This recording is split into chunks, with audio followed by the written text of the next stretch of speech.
Chapter 480. After that, Anna rested her head on Roland's arm and leaned against him like a cat. "Your Highness, it's so nice to meet you," she murmured softly after a long time. "Call me Roland." He slowly played with her long hair and smiled. "There are no outsiders here. I've never heard you call me by my name." "Roland." "Good girl." He scratched Anna's ear and made her laugh. "Actually, I should be the one saying that. I would never have imagined that I would meet such an outstanding girl like you in the past. Not even in the palace. Nowhere." Roland shook his head slightly. "Sometimes when I think about it, I even feel that it's unreal." Anna was silent for a moment and leaned closer to him. "I'm right here. I won't go anywhere." This sentence instantly evoked his memories. He could not help but remember that she had said the same thing to him before. "Live like a normal person." "I don't care. I just want to stay by your Highness's side. That's all." "Are you dreaming?" "I'm not going anywhere." "Yes." Roland ran his hand down her silky hair and stroked her smooth back. "You're right here by my side. Love is so wonderful," he thought. It was a meaningless conversation, but it made his heart feel warm, as if it was about to melt. This time, the silence was longer. When he thought that she had fallen asleep, Anna's voice rang in his ears again. "I'm a witch." "Yes. Sister Vendi told me that witches can't give birth," Anna whispered. "You'll encounter a lot of trouble in the future." "I'm not afraid of them," Roland replied firmly. "In fact, compared to the upcoming battle of divine will, all of this is nothing." Originally, he was still considering using the system to solve the problem of succession, but the information brought by Agatha completely changed his expectations. The war that would decide the fate of mankind was close at hand, and if the demons could not be defeated, all the kingdoms would be completely wiped out. Compared to that, the problem of succession was not worth caring about at all. Thinking of this, he paused. "Actually, I was a little worried before." "Worried about what?" "I was afraid that you would use this reason to reject me." "Why?" Anna was puzzled.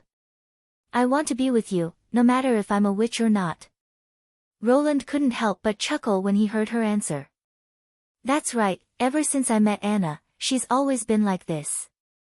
Straightforward, never beating around the bush, and she'd always express her thoughts to me. With her, there would never be a misunderstanding like in Korean dramas where, 'I'm doing this for your own good, but I'm not going to tell you.'"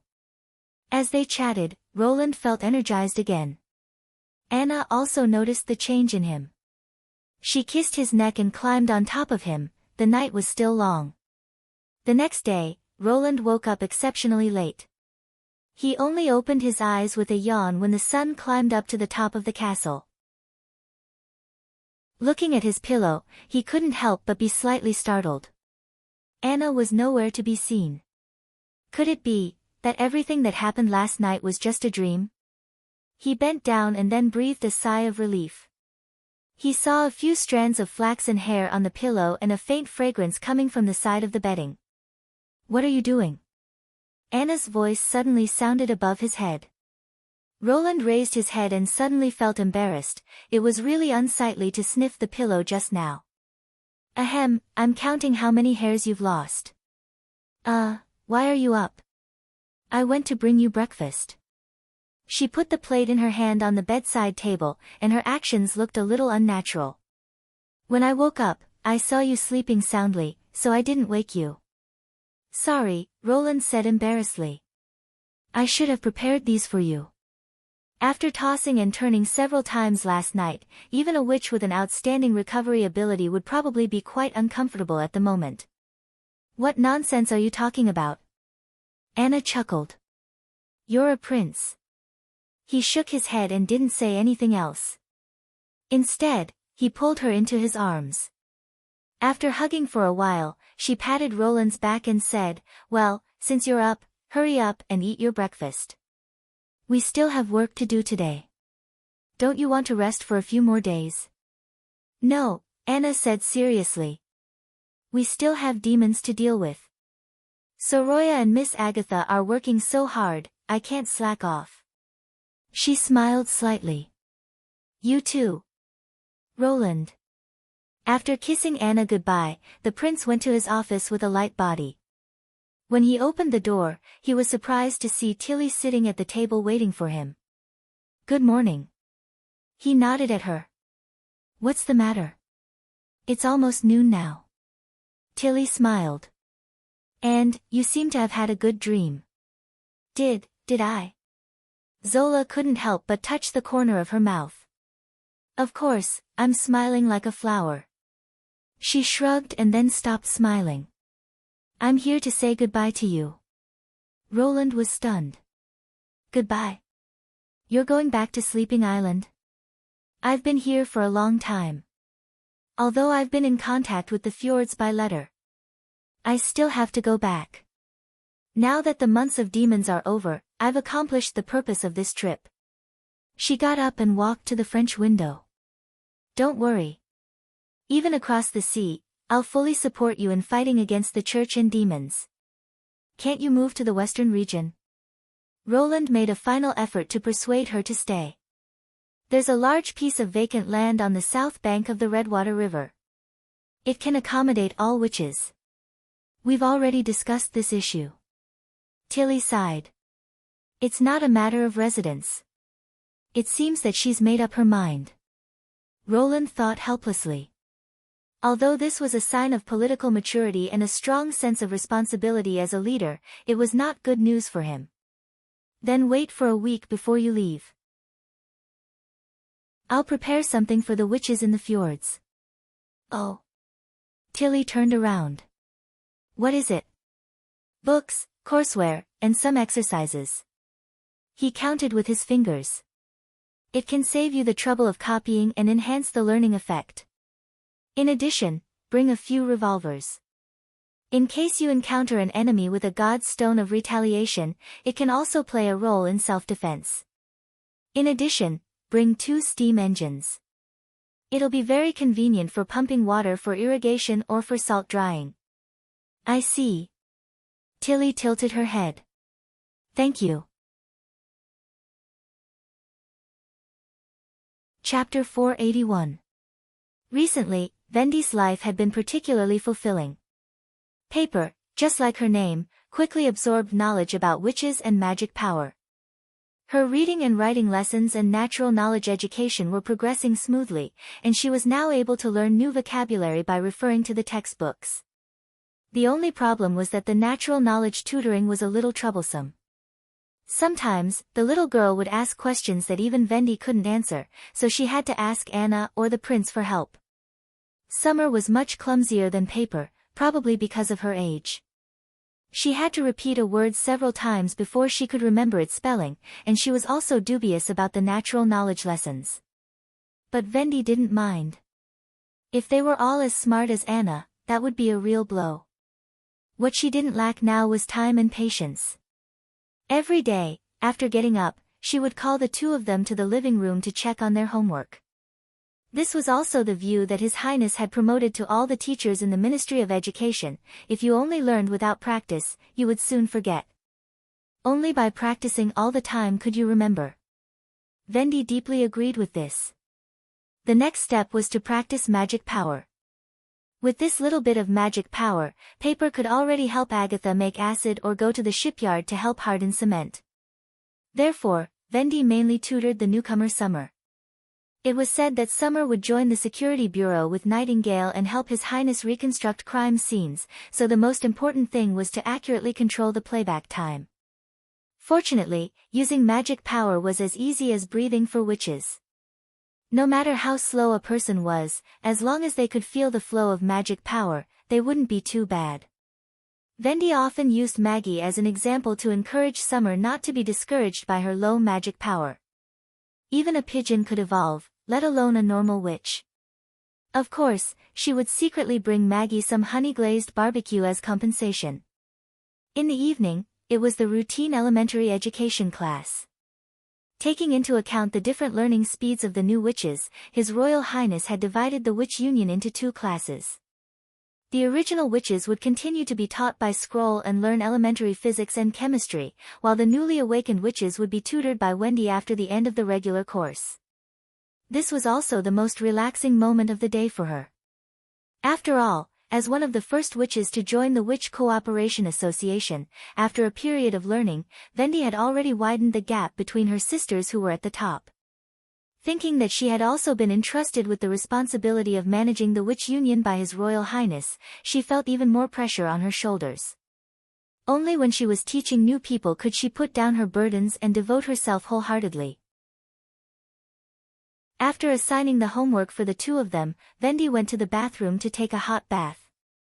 She returned to the bedroom feeling comfortable, but she saw Nightingale sitting on the bed, holding a book, Natural Science Theoretical Foundation, in a daze. She could only stare blankly. If she had paid attention to the book, she would have fallen asleep in less than a quarter of an hour. Wendy had never seen her persist in reading for a quarter of an hour. What's wrong? Wendy lifted the blanket and climbed onto the bed, sitting beside him. Nightingale slightly tilted her head and glanced at her, her blank and empty look made her heart tighten. She had only seen this look in the other's eyes in Silver City, which was the first time she had met Nightingale. At that time, she had been walking alone in the snowy streets, completely ignoring the snowflakes covering her shoulders. His Highness Roland and Anna are together. She whispered, I pushed him. Wendy didn't know what to say for a moment. Recently, she could also see that the relationship between Anna and His Highness had become a lot closer, but everyone had tacitly agreed on this point, so she didn't feel surprised. As the first witch that His Highness had come into contact with, Anna was impeccable in all aspects. Except for her infertility, Scroll even thought that she was the most suitable person to become queen. But she didn't expect that this change was single-handedly brought about by Nightingale. I was clearly prepared, clearly knew that this was the inevitable result, but when I saw them together, why do I still feel so uncomfortable? Nightingale tightly grasped Wendy's hand. I've already made up my mind. Looking at the other's appearance, Wendy's heart also felt uncomfortable. The biggest impression that Nightingale had given her was that she was strong. Whether it was in Silver City, when she had imprisoned her distant relatives, or when she had fought against the church in the Witch Cooperation Association, no matter what kind of predicament she had fallen into, she had always been able to calmly face the battle. Even in the face of the aggressive Kara, she had never shown any fear. But in the face of love, she had once again become a helpless child, and on this point, she was powerless to help her. Because there was no right or wrong in love itself. Wendy had no choice but to hold her in her arms, gently patting her on the shoulder. If you feel uncomfortable, just cry it out. Nightingale shook her head and said in a muffled voice, when I left the Guyland family, I had already vowed that I would never cry again, never. Her voice was getting lower and lower, and finally became almost inaudible. Wendy felt that her chest was gradually becoming warm and moist, but even so, she didn't let out a single sob. Because she was trying her best to bear it, Nightingale's shoulders trembled slightly, and her grip on Wendy's hand became more and more forceful. I didn't cry. Well, you didn't. I know. Wendy closed her eyes, and in her heart, she began to regret what she had said to Nightingale. Staying by His Highness's side was a simple answer, but in fact, most witches would stay by His Highness's side, because they had nowhere else to go. Being willing to accept a woman who was infertile and unable to inherit the bloodline was in itself a very small probability event, and the witches also understood this fact. But the most important thing to stay by His Highness's side was distance. Just like the sun, everyone could bathe in the light brought by the sun, but the closer they wanted to get, the easier it was to be burned. And what Nightingale wanted to do was obviously not just watch from afar. This was not an easy road to walk. Or, just give up. Wendy whispered, even if you take a step back, there are still sisters to accompany you. The long silence made time seem to freeze here, as if she was waiting for a trial. Even though the target was not herself, she still felt extremely unbearable. There were several times when Wendy couldn't help but ask again, but the words that were on the tip of her tongue eventually slipped back. Until Nightingale raised her head. Her eyes were a little red, but she could no longer see the tears, and the wet feeling in her chest seemed to be an illusion. When she saw the other's eyes, Vendi knew that this trial had finally come to an end, but it was not the end. "I won't give up," she shook her head, "no matter what, I want to stay with him until the end. Even if the sun burned her to ashes." Chapter 482. 3 days later, the wedding of Chief Knight Carter Lannis and the Star of the Western Region, May, was held in the castle garden. In addition to the families of both parties, all members of the Star Flower Troupe, City Hall, and the Witch Union attended the wedding. In this era, marriage ceremonies were generally performed by the church. Royal and noble weddings were witnessed by regional bishops, and then ordinary nobles and wealthy businessmen would invite priests or officiants to give their blessings according to their status and wealth. Commoners, on the other hand, had to go to the church themselves and pay several silver royals for the priest to officiate their wedding. Of course, there were also many who could not afford this price and lived together directly. Since the church no longer had a foothold in the Western region, the city hall naturally became the host of the wedding. According to Roland's plan, the city hall would send officials to issue marriage certificates free of charge, and at the same time, register both parties of the marriage. Carter's wedding was an excellent example of publicity. He had even thought of the slogan, which was convenient, legal, and free of charge. When May appeared in the garden wearing a wedding dress, the audience burst into exclamations. Although she was not a witch, but as a famous actress, her unique temperament still attracted everyone's attention. Even Roland couldn't help but sigh. Carter's vision was really good. If it were not for better publicity and the repeated pleas of the knight, he would have been reluctant to take out the wedding dress in advance.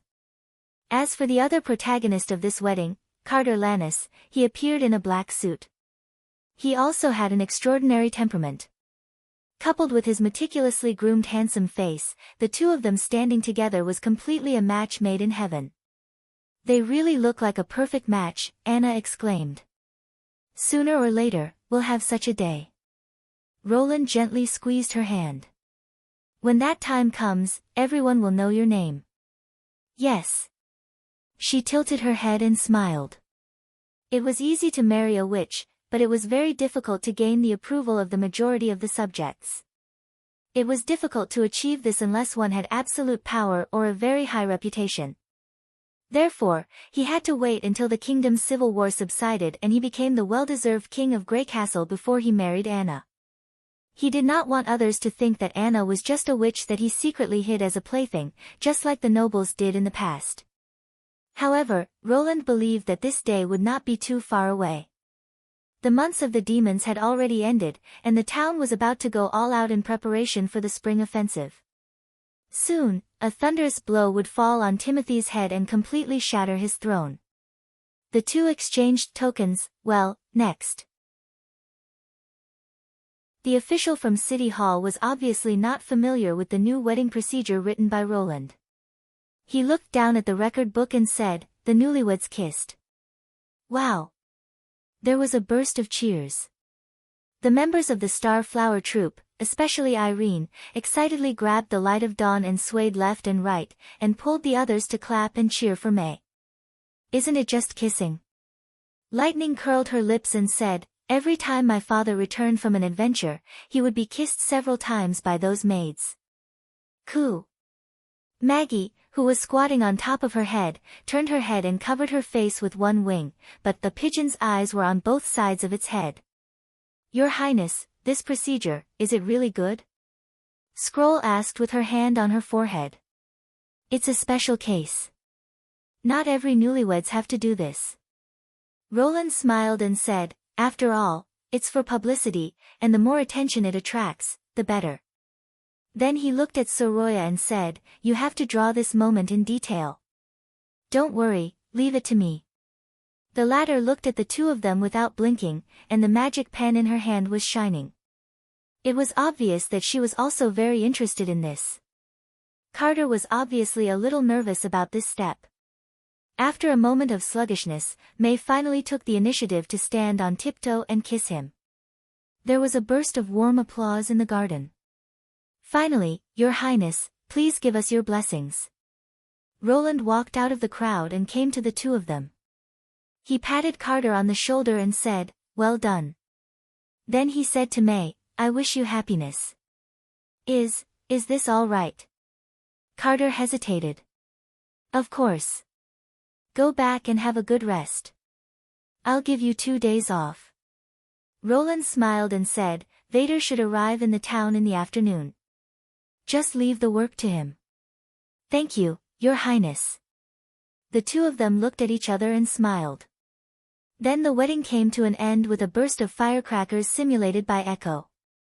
In the afternoon, General Manager Berev and Minister of Construction Carr came to the castle office to report to Roland on the progress of the 3 supplies project.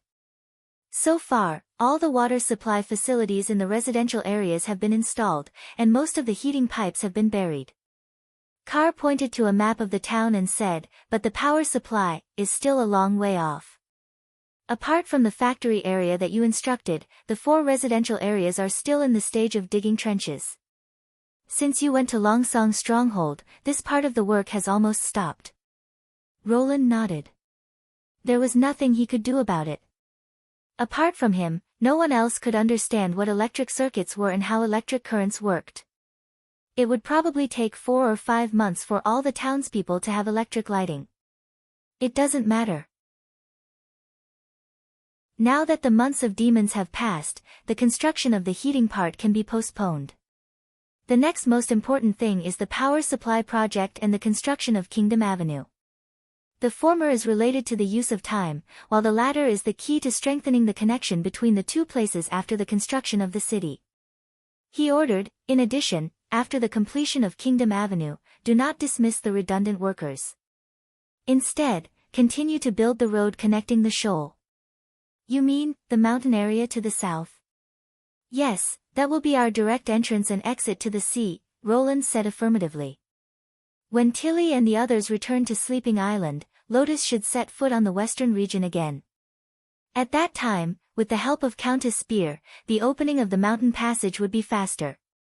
Besides, after the establishment of Neverwinter, those handymen will also be my subjects.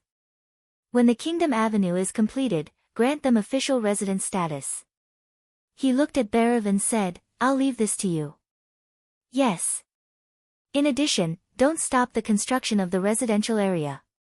Whether it is extending to the open space between the town and Stronghold or developing to the south bank of the Redwater River, all of them are fine. This year, the focus is still on population expansion. I hope to triple the population of the city by the end of the year. Berev gasped and said, "Your Highness, that's almost 100,000 people. And the western region can completely support so many people," Roland said in a low voice. "You can take it as the target of your plan." Greycastle was not without population potential. A large city of more than 20,000 people would need to support at least 100,000 people in the suburbs. The more prosperous the city, the larger the scale of the latter. This was also a phenomenon caused by the backward level of modern agriculture. However, the western region did not have such restrictions. With the introduction of the steam engine, there was no need for so many people to maintain the material supply. Finally, since the factory area has electric lighting, after the construction of the city, it will be changed to 3 shifts of production, especially for the processing of ammunition, the prince said to the director of City Hall. Each period of time will be calculated according to the past daily salary. The more you work, the more you will get back. You can start the publicity from today. By then, I hope the factory will not be in a state of rest for a moment until we completely unify Greycastle.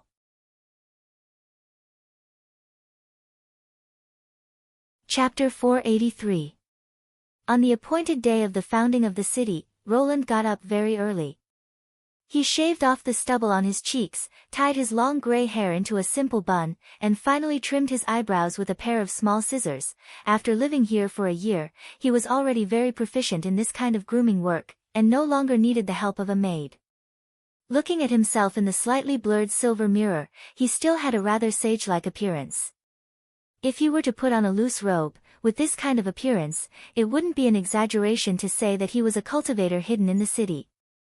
Roland nodded with satisfaction, got up and went to his office. Bhairav was already waiting for him in the room. Your Highness, he saluted and said, the flying messenger to Longsong's stronghold has been sent out, and it is estimated that it will arrive at the stronghold castle in half an hour. Well, how is the layout of the site? Everything was completed yesterday afternoon, and at present, it seems that it is enough to accommodate the entire population of Border Town, the director replied. Well done, Roland praised, and slowly walked to the French window.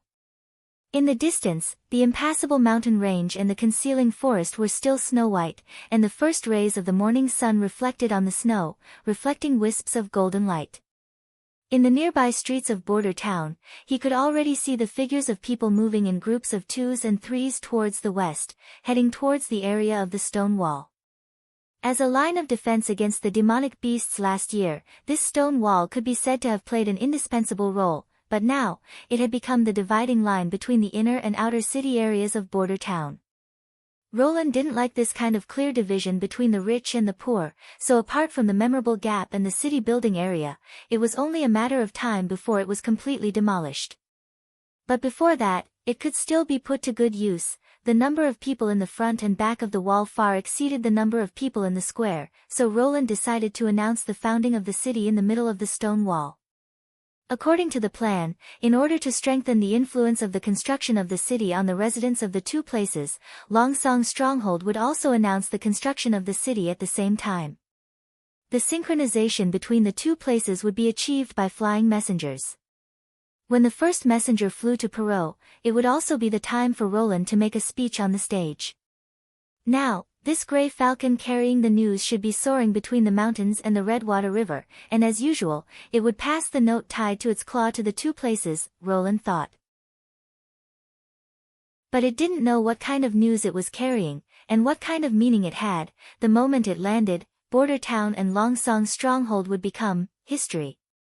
Let's go, he said, gathering his thoughts and turning his head. Yes, Your Highness. Bhairav smiled. Perrault Hull stepped onto the wooden platform and looked around. There weren't many people in the square, at least not as many as a week ago when the porridge was being distributed. This was not surprising. People cared little about things other than food and clothing. Compared to the free oatmeal, a ceremony like the city building ceremony did not sound like it had much to do with ordinary people. Even he himself felt that His Highness's actions were somewhat superfluous.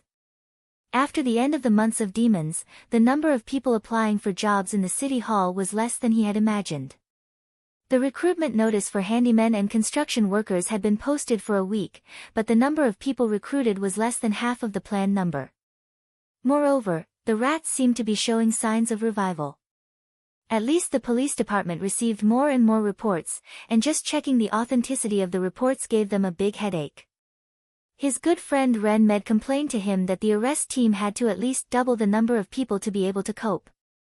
This was in line with Perrault's expectations. People are like this, lazy, greedy and ignorant. His Highness spent so much effort on them, but how much will he get in return? What puzzled Perrault the most was that Roland Wimbledon was obviously a member of the royal family, so where did his inexplicable confidence in the people come from? But no matter what, he was already firmly tied to the prince's chariot, and the only thing he could do was to follow him to the end. An eagle's cry came from afar, and a grey figure appeared in the sky. Perrault unfolded the prepared speech. Your Highness, it's almost time, Bhairav reminded him. The sun had risen in the middle of the sky, and the shadow on the sundial pointed to the position of 9 o'clock. Roland nodded and walked to the fence of the city tower. Seeing the prince appear, the noisy chatter below quickly turned into a unanimous enthusiastic cheer. The townspeople raised their hands one after another, and the crowd seemed to set off a wave. Both sides of the city wall were full of people, and the total number was estimated to be more than 20,000, which meant that most of the town's residents had gathered here at the moment. Roland was glad that he did not hold the city's founding ceremony in the central square, which simply could not accommodate such a large and enthusiastic crowd. He waved to both sides to suppress the cheers. Hello, my subjects. The amplified voice echoed over the town. I believe that all of you are already aware of what is going to happen today.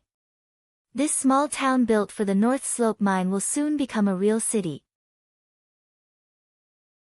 In the past, the months of the demons were a nightmare for Border Town. In order to survive, everyone had to leave this place and flee to the stronghold. Now, we are firmly stationed here. Osmond Ryan, who wanted to destroy the peace of the western region, has fallen, and the church, who deliberately murdered witches and enslaved people, has rolled out of this land. Even Timothy Wimbledon, who tried to destroy me, has failed. Even if he turned the southern and eastern regions of the kingdom into a sea of fire, the town is still safe and sound. This, I think the people who fled here have a deep understanding. Roland's words were quickly echoed by the crowd. Yes, he burned down Eagle City, and the port of Clearwater was also looted.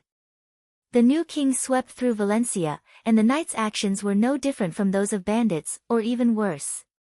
He took my son away, saying that he would become the king's guard, God. He is only 15 years old. The prince stretched out his hand and pressed it down. And these tragedies will not happen again. The new city is built for this purpose.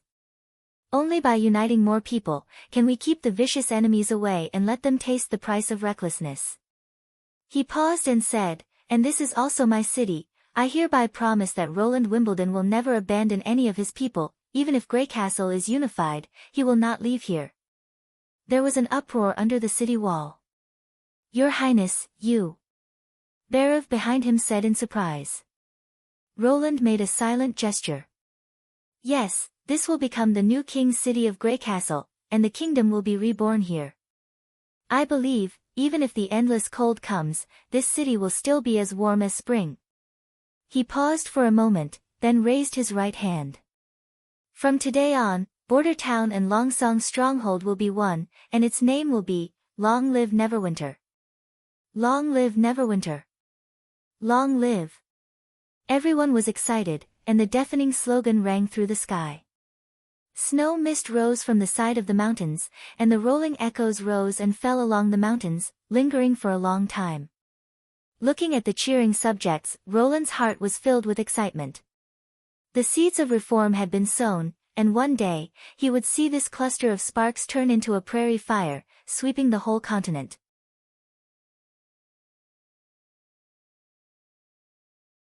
Chapter 484. The upper floor of the pivotal secret temple was brightly lit. Dozens of stones of lighting illuminated the round library at the top of the tower as if it were daytime. It was hard to imagine that one was underground in this hall. If it were the Hermes Cathedral on the ground, this place would be the Tower of Babel, which was also Zero's favorite place to stay. Through the window, she could easily overlook the whole pivotal secret area. Looking at the busy figures around the god's stone pillars of punishment like ants, she had a feeling that she was in control of all living beings, as if she was the god living in the holy kingdom of light, and the people walking slowly in the darkness under her feet were the believers who built the holy kingdom. Every time she had free time, she would take out a book from the bookshelf that recorded the history and secrets of the Union, sit by the window, and slowly read it. Of course, she would also put a cup of black tea with some winter flowers beside her. After becoming the Pope, Zero actually felt relaxed. She was not nervous about the battle of divine will, which was getting closer and closer. Instead, she looked forward to it. More than 200 years of life had made her feel very bored, and the invincible demons in the records seemed to be an opponent that could excite her.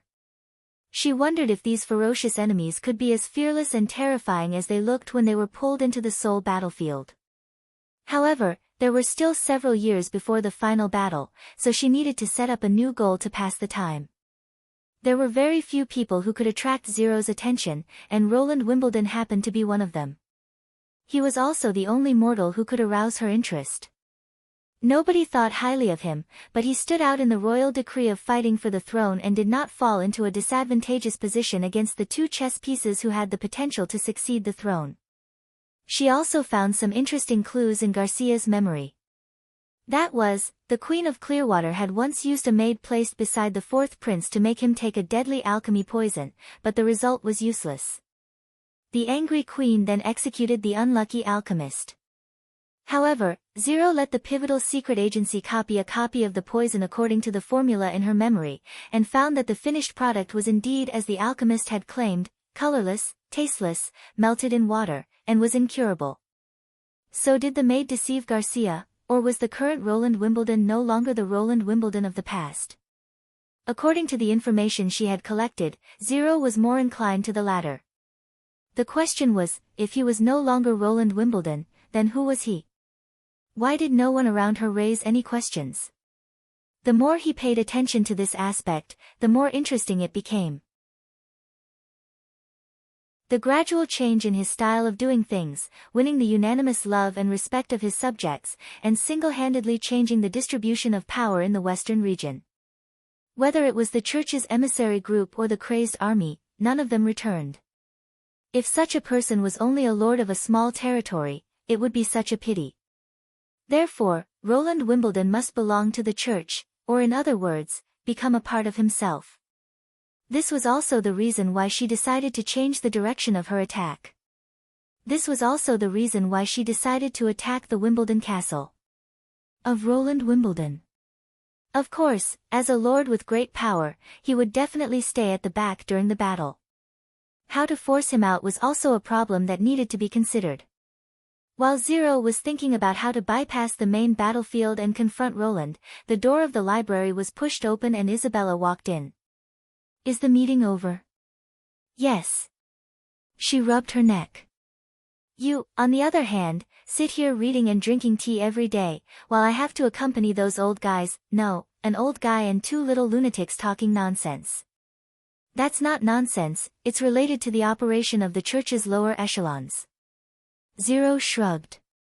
Although witches are the main body of the church, without them, we can't easily gather so many resources to achieve our ultimate goal. Whatever. Isabella yawned. Anyway, according to what they said, we have to wait until the second month of summer to transfer the preparations for the attack on the Kingdom of Dawn to Grey Castle. This is an optimistic estimate.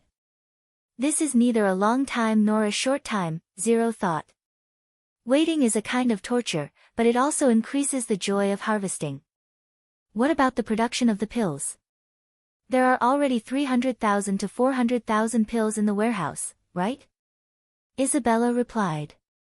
By the way, do you really plan to fight against the demons with all the civilians? Millions of people can eat up all the Hermes.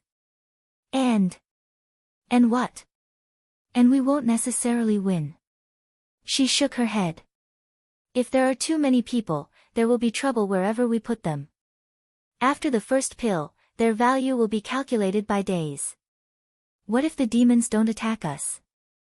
It's useless if we eat too few people, but it's all a waste if we eat too many people. Even if the demons swarm us and are defeated by the crazed army, they won't be able to fight anymore. You don't understand what I mean. Zero stood up and walked to a big table in the hall. She uncovered the cloth covering it. I never planned to let the crazed army defend Hermes. The final battle should be somewhere on the fertile plains. I guess it will probably be in the ruins of the holy city of Ans-Kiraj, because it's the closest place to us. Do you want to take the initiative to attack? Isabella was stunned. What we lack the most is time, Zero said calmly. I don't expect to wipe out the demons in one fell swoop. The Holy Book says that when the bloody moon comes and the gates of hell open, the demons can build a obsidian spire. In fact, it's not building, it's growing. Are you trying to say that those stones are actually alive? Isabella asked incredulously. This part of the content can only be seen in the personal records of the three chiefs of the Union. The expansion of the demons must be built on the obsidian spire that can produce red mist. Currently, the places where the spire appears are all rich in God's stone mines, and the area of influence will continue to grow. At the beginning of the Second Battle of Divine Will, an extraordinary once led a group of soldiers to approach the red mist area from underground. As a result, she saw a shocking scene. There was an extremely huge monster surging under the spire, and its body was even thicker than the base of the spire itself. Zero said word by word, that huge monster was corroding the god's stone and turning it into a black crystal that emitted red mist. Considering that the demons have chaos beasts that specialize in turning god's stones into magic stones, it's not difficult to understand why they have such an ability. Isabella opened her mouth and finally spat out a word, disgusting.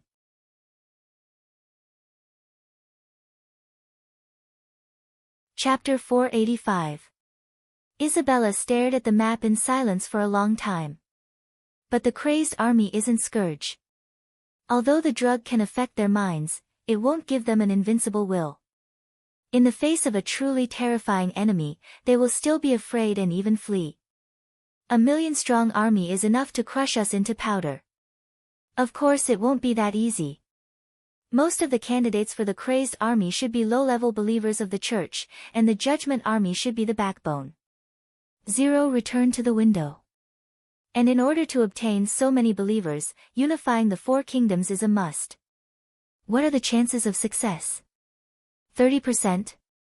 50%?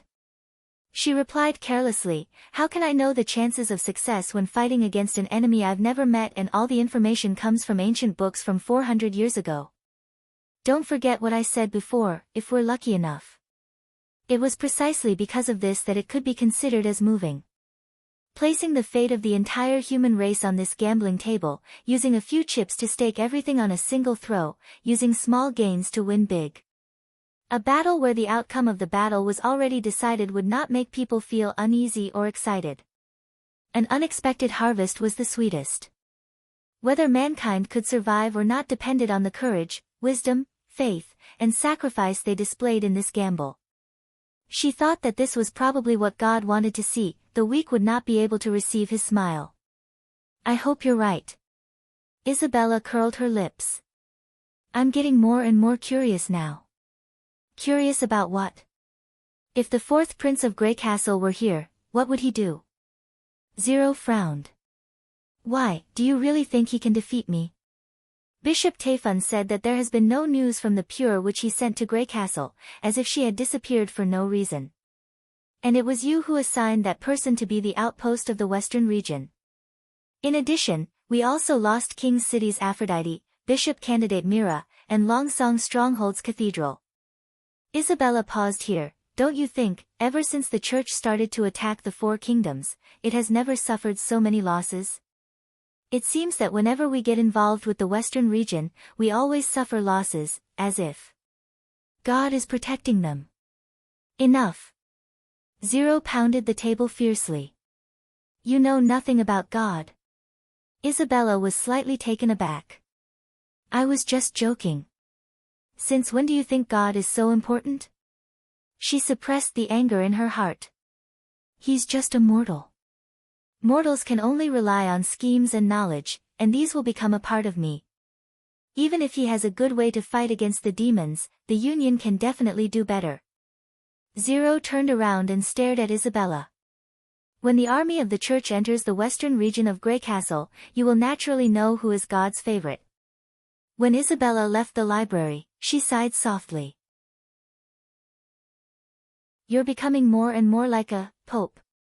Zero sat at the table in silence, unable to calm down for a long time. This was a rare occurrence for her, who had lived for more than 200 years, if not for the fact that God was involved. She knew what Isabella meant, but she could not explain it to Isabella. No matter who became the pope, no matter what their original thoughts were, as long as they entered the prayer room, they would experience an unimaginable change. God really exists. Seeing that her thoughts were disturbed, Zero simply closed the book and walked to the top floor of the library. It was the highest point of the pivotal secret temple, where the prayer room was located. Zero pushed open a secret door made of bookshelves, climbed up a narrow stone staircase, and walked into a closed room without windows. The room was only a few square steps wide, not even enough for a person to lie down. The ceiling was conical, with a magic stone emitting a faint blue luster embedded in it. In the dim light, Zero could faintly see the four walls and the hard floor. Apart from that, there was nothing in the room. It was hard to believe that this cramped and isolated place was actually the position closest to God. Zero closed her eyes to feel its call. Gradually, the pitch-black world began to change. It was as if something had leaped into her mind and directly unfolded a scene in her consciousness. She knew that this was not her imagination. Even after devouring hundreds of souls, it was still far from being able to construct a scene that she had never seen before, or even imagined. When the twisted lines calmed down, 4 giant paintings appeared in the empty and boundless world. One of them floated above her head, forming a huge ring, and the other 3 were arranged in a triangular arrangement, standing upright beside her in turn. This was the revelation of God. It was a very strange feeling to see something in her mind. Zero knew that once she opened her eyes, all the scenes would disappear in an instant. She could only use her consciousness to observe each scroll. When her attention was focused on the scroll, she would have the illusion that she was sucked into it. The giant ring painting at the top was undoubtedly God himself. It was also a boundless world of darkness, with a huge red hemisphere hanging in the center. The sphere was made of substantial magic power, and just by looking at it, one could feel the infinite and surging power. The other half of the sphere seemed to have been cut off by a knife, and it seemed to be hidden in the darkness, with only half of it showing. The more she looked at it, the more Zero believed in her judgment. Because it was really too magnificent. She was not even worth mentioning in front of this magic power. She could not even find the right words to describe how huge it was. Even the vast world under her feet paled in comparison to the red hemisphere. The magic whirlpool on its surface was wider than the sea, and the flickering magic light was more dazzling than the sun. Apart from God, who else could have such vast power? The so-called bloody moon descent in the Holy Book probably referred to its side. The round hemisphere indeed looked like an incomplete crescent moon.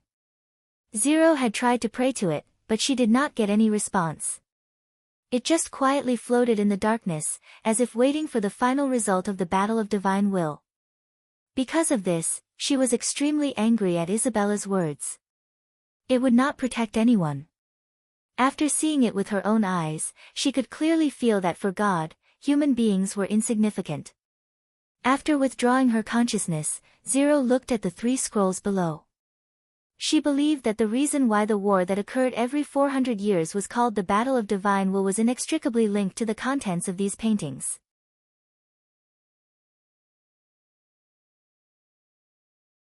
Chapter 486. The content of the first scroll was the most abundant. It was a throne made of blades and broken bones. Behind it were long blood-red windows and towering black stone pillars. It looked like a part of the palace. If one's consciousness was fully immersed in it, one could even see the endless city of spires outside the window. Among them, the most eye-catching thing was the half-exposed stone arch. If the steeple next to it was regarded as a residential building in Hermes, then the height of the stone arch was at least higher than that of the 5 Babel towers of the cathedral. This completely defied common sense.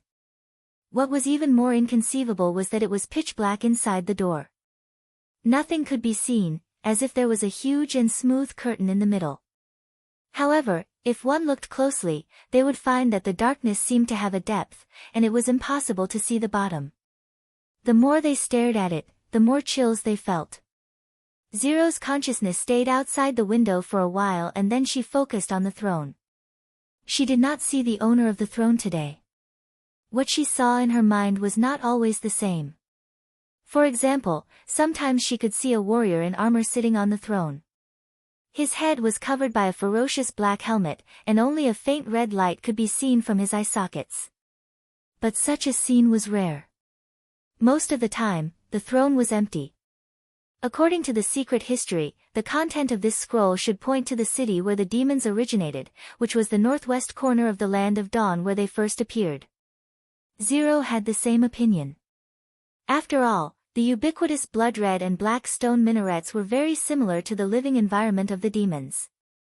The helmet of the owner of the throne also had a distinctive demonic style. The only strange thing was that the owner of the throne looked no different from an ordinary person. It was not as strong and terrifying as the fearsome demons and lords of hell described in the Holy Book. Therefore, there were many speculations about its identity. Some popes thought it was the source of evil, and some witches thought it was the guardian of the demons. It guarded the secrets of God. The second scroll was much weirder. It showed very little content and seemed to be constantly moving. At least in Zero's limited observation, she had never seen the same scene. This time, she saw water. The light blue water flowed backward along the three huge skeletons. There was nothing in the middle of the skeletons, but the water seemed to be blocked by an invisible barrier. If the huge skeletons were the keels supporting the side of the ship, she felt like she was in a cabin and looking out through the porthole. The difference was that these windows almost occupied the whole wall. Zero was soon attracted by the wonderful scene in front of her. She felt like she was at the boundary between the water and the sky. Half of her body was at the bottom, and the other half was floating on the water. She could see the dazzling sunlight and sparse clouds above her head, while the bottom was surrounded by water. Under the light, she could clearly see the changes in the color of the water, from the light blue on the surface to yellow-green, and then to dark green. The deeper she looked, the darker it became. Suddenly, the scene moved violently. Zero felt her feet tremble and almost fell to the ground. She subconsciously wanted to open her eyes, but at the last moment, she held herself back. These were not real scenes, she told herself, but the revelation of the gods in her mind. Zero thought. The water was rising rapidly and soon covered the sky. No, instead of saying the water was rising, it was more like she was sinking. Soon, the scene outside the window was completely covered by water. She even saw red fish swimming close to the skeletons. At first, there were 2 or 3, and then more and more.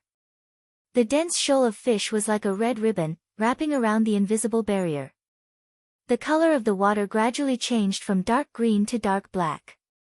Finally, the scene disappeared into the pitch-black darkness. Zero gasped and broke away from the scene. This was the first time she saw such clear information. The moment the darkness covered her sight, she felt suffocated. However, he did not find any useful clues in it. According to the secret history, the content of the second painting was extremely varied. Some people left behind a huge eyeball, some saw a volcano erupting bubbles and yellow smoke, and some people said they saw a bottomless abyss that emitted a dim light. The viewpoints of the previous generations of observers had never been unified. She rested for a moment and turned her consciousness to the third scroll. Still, there was nothing there. Just like the world outside the scroll, it was dark and dead silent. In the secret history, it was mentioned that during the early stages of the first battle of divine will, there was some content in the scroll. However, this part of the record was so old that even the pages had become tattered. Zero could not clearly see what was written on it. However, one thing was certain.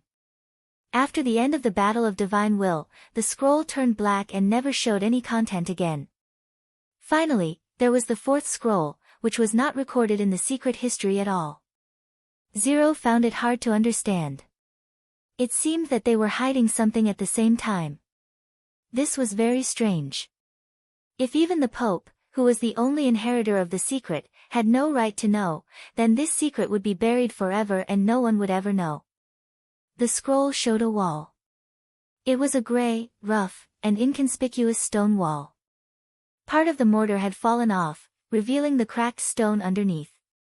Obviously, it had been standing there for a long time. There was nothing to be seen but this wall. After staying in the scroll for a while, Zero felt extremely tired. Comprehending a deity's revelation was an extremely exhausting task. Even she could not persevere for too long.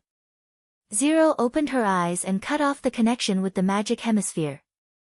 The vast and endless world of darkness and the huge scroll disappeared in an instant. The small room under the dim light came back to her. She let out a long sigh, stumbled down the stairs, and returned to the library. She drank the cup of cold black tea in one gulp, and only then did she catch her breath. Although God did not give her any response, her anger had now calmed down. Isabella did not know anything about God, but she did. Zero looked out of the window and watched the busy figures under the tower. The feeling of controlling all living beings came back to her. After more than 200 years of experience, she had thought that there was nothing in this world that was worthy of her attention. However, after becoming the Pope, she realized that her understanding of the world was only superficial. Now, A new secret was placed in front of her, and eternal life was the best capital to pursue this secret.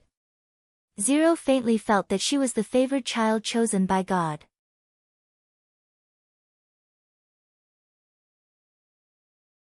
Chapter 487. Here comes the ship. A sail appeared at the end of the light gray sea line. There were no other merchant ships passing through here, so they could only see ships from Sleeping Island. Yes, Tilly responded softly. Her voice was barely audible when mixed with the noise of the sea crashing against the shoal. As she had her back to him, Roland could not see her expression.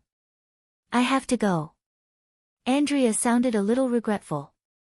I quite like your territory. I don't know if I can make ice cream bread as delicious as it is here when I return to Sleeping Island. In addition to a bolt rifle, Roland also gave her the ice cream recipe. As long as there are eggs and milk, the taste won't be bad. When you come to Border Town, no, Neverwinter, I'll have something more delicious here. More delicious than ice cream? Andrea pressed down her flying blonde hair and smiled. My lord, you can't lie. I'll remember what you said. If you're so reluctant, you might as well stay here. Ashes spread out her hands and said, Princess Tilly certainly won't mind losing such a gluttonous fellow. Sleeping Island can't let you eat to your heart's content. Oh, really? There won't be any ice cream for you when we go back. Andrea glared at her. You can eat salted fish and drink fish soup every day. While the two were bickering, the sailboat gradually approached the coast. From the pink flag fluttering at the top of the mast, they could see that it was the Charming Beauty. Shavy summoned an invisible barrier and went back and forth between the shoal and the sailboat to carry the books and materials to the fjords little by little. The last to be carried were the 3 card-playing men and Princess Tilly. Just as Tilly stepped onto the barrier, Roland stopped her. What's wrong? She turned her head, her eyes surging with some complicated emotions. Roland was not good at saying goodbye, so he called her name subconsciously. Finally, he took a deep breath and said loudly, If you encounter any problems on Sleeping Island, you can tell me at any time. I'll also find a way to help you. Also, Neverwinter will always welcome you. After a while, Tilly revealed a faint smile and said, Thank you, you too. Goodbye, everyone. Andrea and Shavy waved goodbye. Ashes didn't say anything, but she also waved at the two of them. After saying goodbye to the witches, the barrier carried the 4 people and quickly slid towards the beautiful woman. What's wrong? Can't bear to. Nightingale's voice came from behind. It's just a bit of a pity, that's all. More than 300 witches, it would be great if they could all move to the western region, Roland said, pretending to be relaxed. Yeah, that would make your sins even worse. Nightingale rolled her eyes at him. Ah, sin? Roland was startled. Why? Isn't the life here better than on Sleeping Island? Anna was also puzzled. Even if I told you, you wouldn't understand. She turned around and walked straight towards the hot air balloon. That's the most annoying thing. Looking at her back, Roland breathed a sigh of relief. After disappearing for 2 days, Nightingale seemed to have returned to her previous state, which finally made him feel relieved. Let's also go back. We still have a lot of things to do, Vendi said with a smile. Okay. Roland and Anna looked at each other and smiled. Holding each other's hands, they walked towards Cloud Gazer together. Returning to the office, Roland spread out his notebook and began to think about the development direction of his territory in the new year. There were undoubtedly 2 things that were most important at the moment. The first was to push Timothy off the throne to prevent him from using berserk pills to consume the kingdom's population potential. At the same time, he could also greatly expand his reputation and prepare for the unification of Greycastle. The second was to digest Longsong's stronghold as soon as possible, so that Neverwinter could get on the right track as soon as possible. Regarding the former, he had discussed it many times with Iron Axe, Carter, and Theo, who was far away in King's City. They decided to launch the spring offensive at the end of April, which was the end of this month. At that time, most of the cities would start to plow and sow. The professional First Army would not be affected by the plowing period, but it was different for the traditional nobles. At that time, a large number of people would be bound to the land, and no one would be willing to risk starving in the future to start a war. If the army suddenly appeared on the outskirts of King's City, it could completely catch the other side off guard. The steam engine factory, the ammunition factory, and the cement ship shed were all working overtime to produce war materials, and the logistics work was also running at full speed. Now that the city hall was well staffed, and this was not the first time the First Army had gone to war, both sides had a clear idea of what needed to be prepared and what needed to be done, so Roland was not too worried. Therefore, the focus of the work in the near future should be on absorbing the resources of Longsong's stronghold.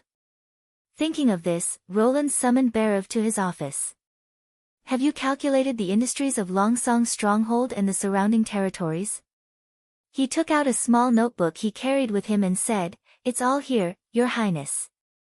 The stronghold's income mainly comes from the mining and salt industries. Especially the former, there's a high-quality gemstone mine in the west of Longsong's stronghold near the impassable mountain range, which previously accounted for more than half of the stronghold's income. Gemstone mine? Roland was not interested in this kind of luxury. Doesn't the North Slope mine also produce raw gemstones? Why was the town so poor when I came here? It's different, Your Highness. Berev rubbed his hands and said, "The gemstones in the North Slope mine are produced along with other mineral veins, so the quantity is very small, and after cutting them open, they may not necessarily be used as raw materials for jewelry. But the gemstone mine in Longsong's stronghold is different. Its rock walls are covered with colorful stones, and you can get a high-quality 5-color stone by knocking on it. If you transport it to King's City, you can sell it for dozens of golden dragon. The output and quality of the gemstones in the North Slope mine are far superior." 5-color stone. Roland asked curiously, "What does it look like?" "It looks a little transparent, and it doesn't have a fixed color. Under the sunlight, it can reflect different lusters, from light green to orange-red. After it's cut, it can even show a variety of colors on the gemstone. Compared with ordinary rubies and sapphires, it's more like the crystallization of the sun." Berev paused. The 5-color stone of Greycastle, the ice crystal of Everwinter, and the luminous stone of Dawn are the most sought-after jewelry among the nobles. It sounds very gorgeous, Roland thought. In the future, I will use it to make a ring for Anna. But for the construction of the people's livelihood, the gemstone mine has little significance. Are there any other mineral resources? The Maple Leaf family and the Wild Rose family each have an iron mine, Berev said, but the scale is not as large as the North Slope mine.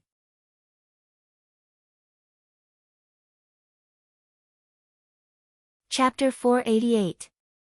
What about the salt industry? There were many mines in the western region, so it was not surprising that mining was the pillar industry of Stronghold. However, it was the first time he had heard of the salt industry.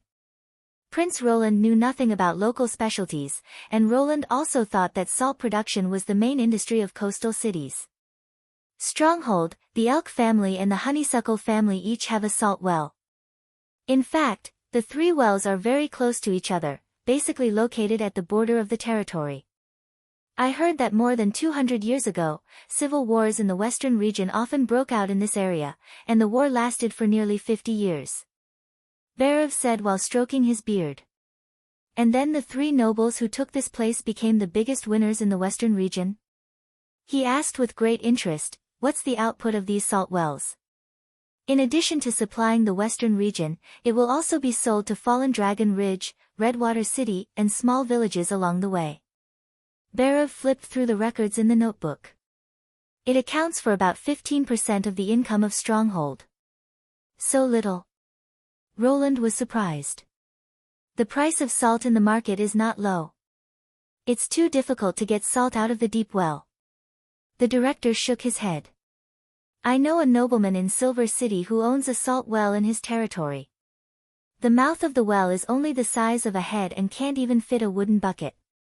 When collecting salt, you must first pour water into the well. After the salt has melted into the water, you can scoop it up with a bamboo pole. Why not expand the mouth of the well? Bhairav showed a proud smile. Your Highness, because the location of the salt layer is too deep. If we dig according to the method of digging a well, I'm afraid that the inner wall will collapse before we dig too deep. According to him, that salt well has been mined since his grandfather's generation, and the depth of the well can almost reach the bell tower of King's City. I see, Roland thought. It seems that people in this era have chosen to collect salt by soaking brine due to the limited depth of the well. This is an effective method, but the process obviously has a lot of potential for improvement. Whether it is using the power of Lotus to improve the salt mine or using a steam engine to extract brine, the efficiency of collecting can be greatly improved. If Neverwinter could obtain an adequate supply of salt, it would not only bring great profits to Neverwinter, but also make the refined salt, which was healthier and tastier, available to every subject's home. After all, the salt they currently consumed was still coarse salt mixed with various impurities and foreign substances. I understand. Thinking of this, the prince nodded in satisfaction. You may leave now. Don't slacken your recruitment work. The months of demons have just passed, and the refugees who have lost their land should be in a predicament of having no food to eat. This is a good time to recruit people. I think the same as you, Your Highness. Bhairav put his hand on his chest and said, the new emissary delegation will be sent out soon. I think their harvest this time will be far greater than last year's. After the steward left, just as Roland was about to plan how to use the fortress's mineral resources, he heard a knocking sound coming from the window. He turned his head and saw a gray falcon perched on the windowsill with a piece of paper tied to its claw. Nightingale opened the window and let the messenger in. It was a confidential letter from the Longsong area, written by Perot Hull. Roland almost finished reading the contents of the letter and could not help but laugh. It turned out that after Nightingale returned to the border area with him, the anti-crime work there was suddenly difficult to carry out. There were all kinds of reports from the public, and it was difficult to distinguish which were true and which were fabricated rumors for the sake of the bounty. The number of people applying for jobs was less than half of the original number of rats. As the new Minister of Justice, Ren Med was overworked every day, but he could not suppress the rising forces of Blackstreet. If this went on, there was a risk that public security would deteriorate again. At the end of the letter, Perot wrote that he hoped His Highness could provide manpower and technical assistance. Although he did not mention names, Roland knew that he hoped that Nightingale and Vader could go and help the Earl of Elkdeer. He handed the letter to Nightingale, who frowned after reading it. He can't hold on any longer. Because he has no experience in fighting against rats. He established the Inferno gang in the past just to enjoy the war game of having hundreds of people respond to his call. If it's a game of cat and mouse, he won't be able to do it well. Roland smiled. I've expected this situation. Fighting against rats is a long process, and there will be repeated cases in the middle.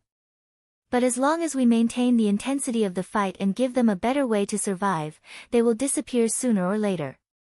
Once we get on the right track, it's not easy to get infected again. It's true for people and the city. Are you going to send me there? Nightingale sighed. Don't forget that the Longsong area and the border area are now one city, so we don't have to be so divided.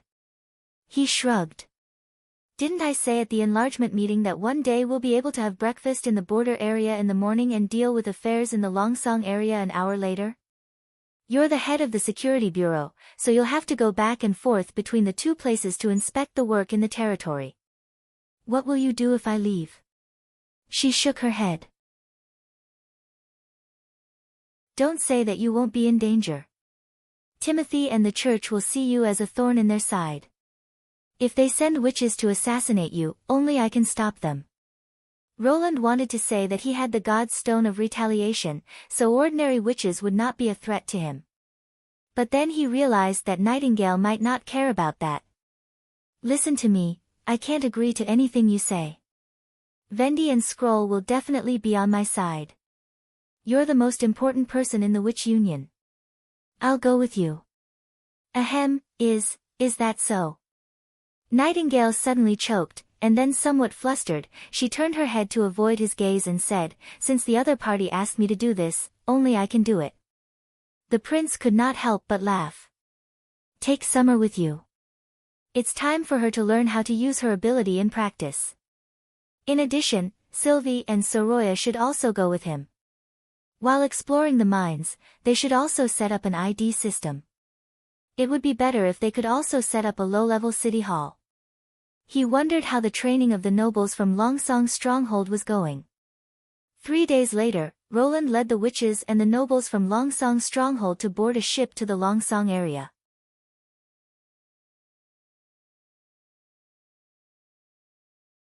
Chapter 489. In the evening, the ship arrived at the inland port of Longsong district. Perrault, who had received the news, was already waiting there with his men. When they returned to the castle, a grand welcome banquet was held in the hall on the first floor. Roland's mentality had also changed since he had completely occupied Longsong's stronghold. Looking at the nobles at the banquet, he always felt that Perrault was treating him with his own money. After exchanging some pleasantries with the eldest son of the honeysuckle family, he got to the point. "Have those rats started to come out again?" "According to the reports we received, it seems so." Perrault made a gesture of invitation and led the prince to a corner of the hall. But compared with the organized black street groups, the criminals caught now are all individuals, such as theft, robbery, murder, and so on. Anyone who is caught is dragged to the square and sentenced to death by hanging. But you asked us to have conclusive evidence, so we only deal with a very small number of the reported criminals. It takes a lot of time just to verify the information, and... The eldest son of the honeysuckle family paused. "Recently, we have encountered a big problem." "What kind of problem?" "Someone is openly resisting your policy, Your Highness." Perrault said worriedly, "Count Med knows the details better." "I'll let him tell you the details." "Your Highness, the Elk family salutes you." After being summoned, Ren bowed to the prince and then began to explain what had happened. Recently, there has been a major incident in the North Street of the outer city. Well, according to Minister Vader, it should be called a serial murder case. Well, that's my own term. Roland suddenly became interested. Go on. Yes, Ren Med said in a low voice. Since 3 days ago, a resident has been killed in their home every night. The commonality of the victims is that they are all men, live alone, and have no family members. Most importantly, they have all reported their jobs to the city hall. The prince frowned. They are all regular workers. If handyman is a regular job, said the Earl of Elk, nodding, there is a picture left in the room of every murdered resident, a crown and a red cross, painted in blood. Because of this mark, I asked the city hall for confirmation and learned that their names were on the list of people who were going to build houses in the Redwater district. So you think their goal is sabotaging your recruitment plan, Your Highness, he replied. This matter has been publicized in North Street, saying that as long as you apply for a job in City Hall, you will be targeted by the killer. I think so too, Perrault chimed in. The number of applicants was lower than expected, and now almost no one dares to sign up on North Street. Now, there's an additional group of residents in City Hall who have changed their minds, saying that they're not feeling well and can't leave the city for the time being. They're hoping that the officials can strike off their names. Right now, the news is only circulating on North Street. If it spreads to other streets, it may adversely affect your construction plan. Roland thought for a moment and asked, haven't you found any clues about the murderer? Well. Ren opened his mouth and said after a long time, no one saw the murder scene, and we don't know where to start searching. Really? Roland was a little surprised. How did you solve this kind of thing before? Do you mean the patrol? The young Earl of Elk hesitated. As far as I know, they don't have a fixed method. If the victim's family appeals to the Lord, and the Lord decides to give justice to his people, they will try to pressure the Black Street gangs and force the rats to hand over the criminals. As for whether they are scapegoats or not, the patrol doesn't care. If it's a foreigner or a person living alone, they usually choose to turn a blind eye. This is so lawless, Roland thought to himself. In this way, the judicial power was almost equal to handing over to the rats. No wonder some people said that the rats were the other side of governing the city. In addition, there seemed to be no criminal investigation in this era. If there was no witness to the murder, it would most likely be an unsolved case. Of course, this was only limited to civilians. Nightingale had always been in the town, and the composition of the population was simple. All kinds of crimes were solved as soon as they happened, so he ignored this problem. Renée didn't say it out loud. Perhaps he thought that it was too much for him to ask for conclusive evidence before he could pronounce a sentence. But in any case, Roland would not allow a scapegoat to be used in his territory. I see. Starting tomorrow, the Security Bureau will take over this case. You just need to cooperate fully. Yes, thank you, Your Highness. Ren was overjoyed. After the banquet, Roland returned to the study on the top floor of the castle. Now the place had changed greatly. The surrounding bookshelves had been removed and replaced with soft reclining chairs, tea tables, and cushions. 2 big holes were knocked in the wall behind the desk, and transparent floor-to-ceiling windows were installed. Although it was not smooth and flawless crystal glass, the sense of openness was instantly raised to a higher level. Through the slightly mottled glass, Roland overlooked the stronghold shrouded in darkness and nodded with satisfaction. It seemed that Perrault was quite attentive to his orders. It was right to choose him as the agent. What are you going to do about this matter? Nightingale came out of the mist and sat cross-legged on the table. I won't deal with this matter. The prince smiled and shook his head. Now that the nobles have returned to Longsong, the first task tomorrow is to arrange for them to build a new second-level city hall. According to the model of border area, the departments and some people in charge will be divided. The sooner this system is established, the sooner Soroya can draw identification cards. I'll leave the crime fighting to you. Me? You're the person in charge of the Security Bureau. It's up to you to decide how to solve the case. You can use the entire police force of Neverwinter as you wish. Whether it's Vader or Ren, they can all be regarded as your subordinates. But didn't you always say that the power of the departments should be separated and the administrative status should be equal? Nightingale was puzzled. I don't quite understand how the city hall works, but this means that the Security Bureau is above it, right?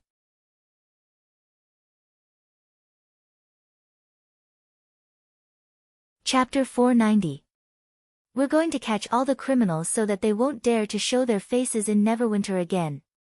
Nightingale held Summer's shoulder and said in a clear voice. Yes.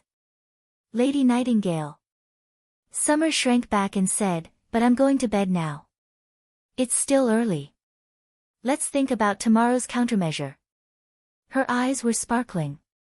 No one can escape from us, not even the most cunning mouse. By the way, you don't have to call me lady. The witches of the Union are used to calling each other sisters. Yes. Sister Nightingale. My God, Summer did not know why she, an ordinary townsman, would suddenly have to catch criminals. Wasn't that what the patrol team was supposed to do? Moreover, after returning from His Highness' study, Lady Nightingale, no, Sister Nightingale had been very excited. She had repeatedly said that she would catch the criminals with her own hands. It seems that she is indeed a witch who abhors evil. Summer sighed in her heart. But, can I really help her? Thinking of this, she asked cautiously, what should we do? I've never caught a criminal before. Catching the murderer is my task. Nightingale patted her chest and said, you just need to recreate the murder scene and let everyone see who the real murderer is. You mean, recreate the moment when the criminal made his move? Summer hesitated. But how can I know when he made his move? Nightingale paused. You're right. How many times can you use this ability in a day? I've been practicing with Sister Vendi for a week. Now I can use it 4 times, but that should be my limit, Summer said dejectedly. My magic power is very limited. If I want to extend the duration of the illusion, the number of times will decrease. In addition, the duration can't exceed 2 days. Otherwise, the magic power consumption will increase greatly. How long does it last? Half, quarter of an hour. It's not enough. Nightingale paced back and forth beside the bed. If the replay doesn't include the prisoner, it'll be troublesome. She thought for a while. If I reduce the duration, can I try a few more times? It should be possible, but I don't know if I can do it, Summer muttered in a low voice. Sister Vendi said that as long as I control the magic power accurately, I can control the time when I use the ability. But every time I use the magic power, I always feel that it runs away quickly. It's a pity that Countess Spear isn't here. She looked a little regretful. In that case, let's deduce a time and try our luck.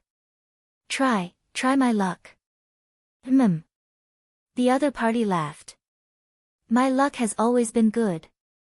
Otherwise, I wouldn't have met His Highness Roland. At this point, her tone suddenly dropped. It's a pity that I'm a few days late. How could that be called good luck? A voice seemed to be shouting in Asia's heart. No matter how you look at it, this luck is unreliable. Not to mention a few days late, even if it's half an hour late, my ability will be meaningless. Oh, will I be able to catch the criminal tomorrow? Well, go to sleep. Nightingale blew out the candle. Darkness suddenly poured in through the window and filled the room. She answered with her head bowed. She climbed into the big bed and instantly felt that she was surrounded by a layer of soft bedding. Oh, God, is this the bed used by the nobles? It's too comfortable. Summer buried her head in the pillow that had no smell and felt the curve of her body slightly sink. Her whole body relaxed and soon, a deep sleepiness came over her. I wonder if the witches living in His Highness Castle can also have such a comfortable bed? If I sleep on it every day, I'm afraid I won't even be willing to get up in the morning. In a daze, she heard Nightingale whisper beside her. I'm his shield. Then, Asia fell asleep. The next day, just after dawn, she was woken up by Nightingale. Get up, we should go, Nightingale said in high spirits. Yes. Summer reluctantly got out of the bed, put on her coat, and followed Nightingale down to the first floor of the castle. In the hall, a tall brown-haired man was pacing back and forth. When he saw the two, he immediately came forward and saluted them with his hand on his chest. Hello, I'm Ren Med, the Earl of Elk County. I've been waiting here under His Highness' order. You must be Lady Nightingale. May I know who this is? Summer, my assistant.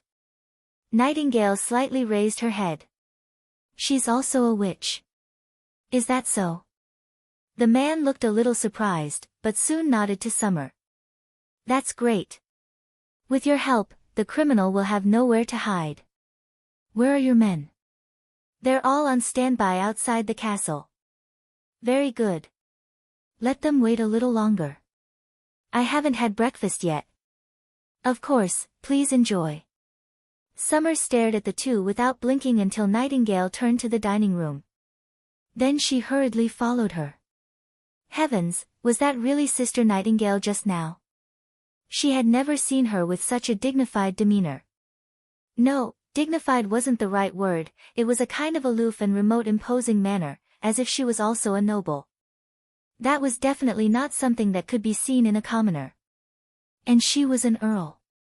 A very young earl. In Valencia, he was definitely the perfect man in the eyes of women. If it were Summer, she would probably be so nervous that she couldn't even speak in front of him. However, Nightingale didn't seem to care about this at all. She even kept him waiting. Isn't this not good?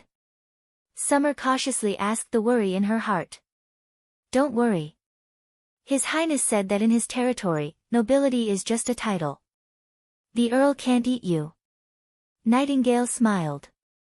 Besides, the Security Bureau is a department with a higher status than City Hall. I'm his boss, why can't I let him wait for me?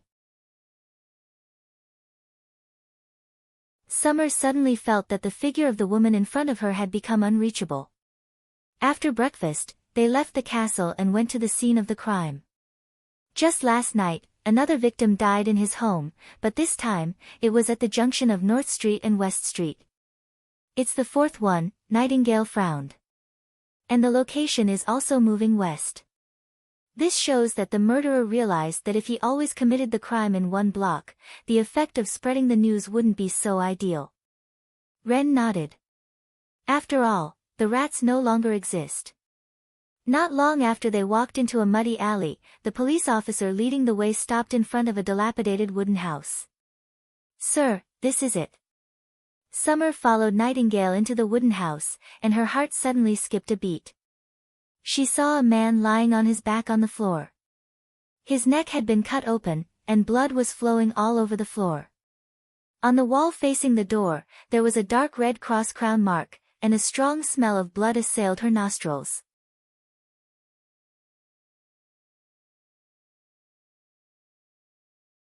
Chapter 491. Is this the first time you've seen such a scene? Ren came over with concern.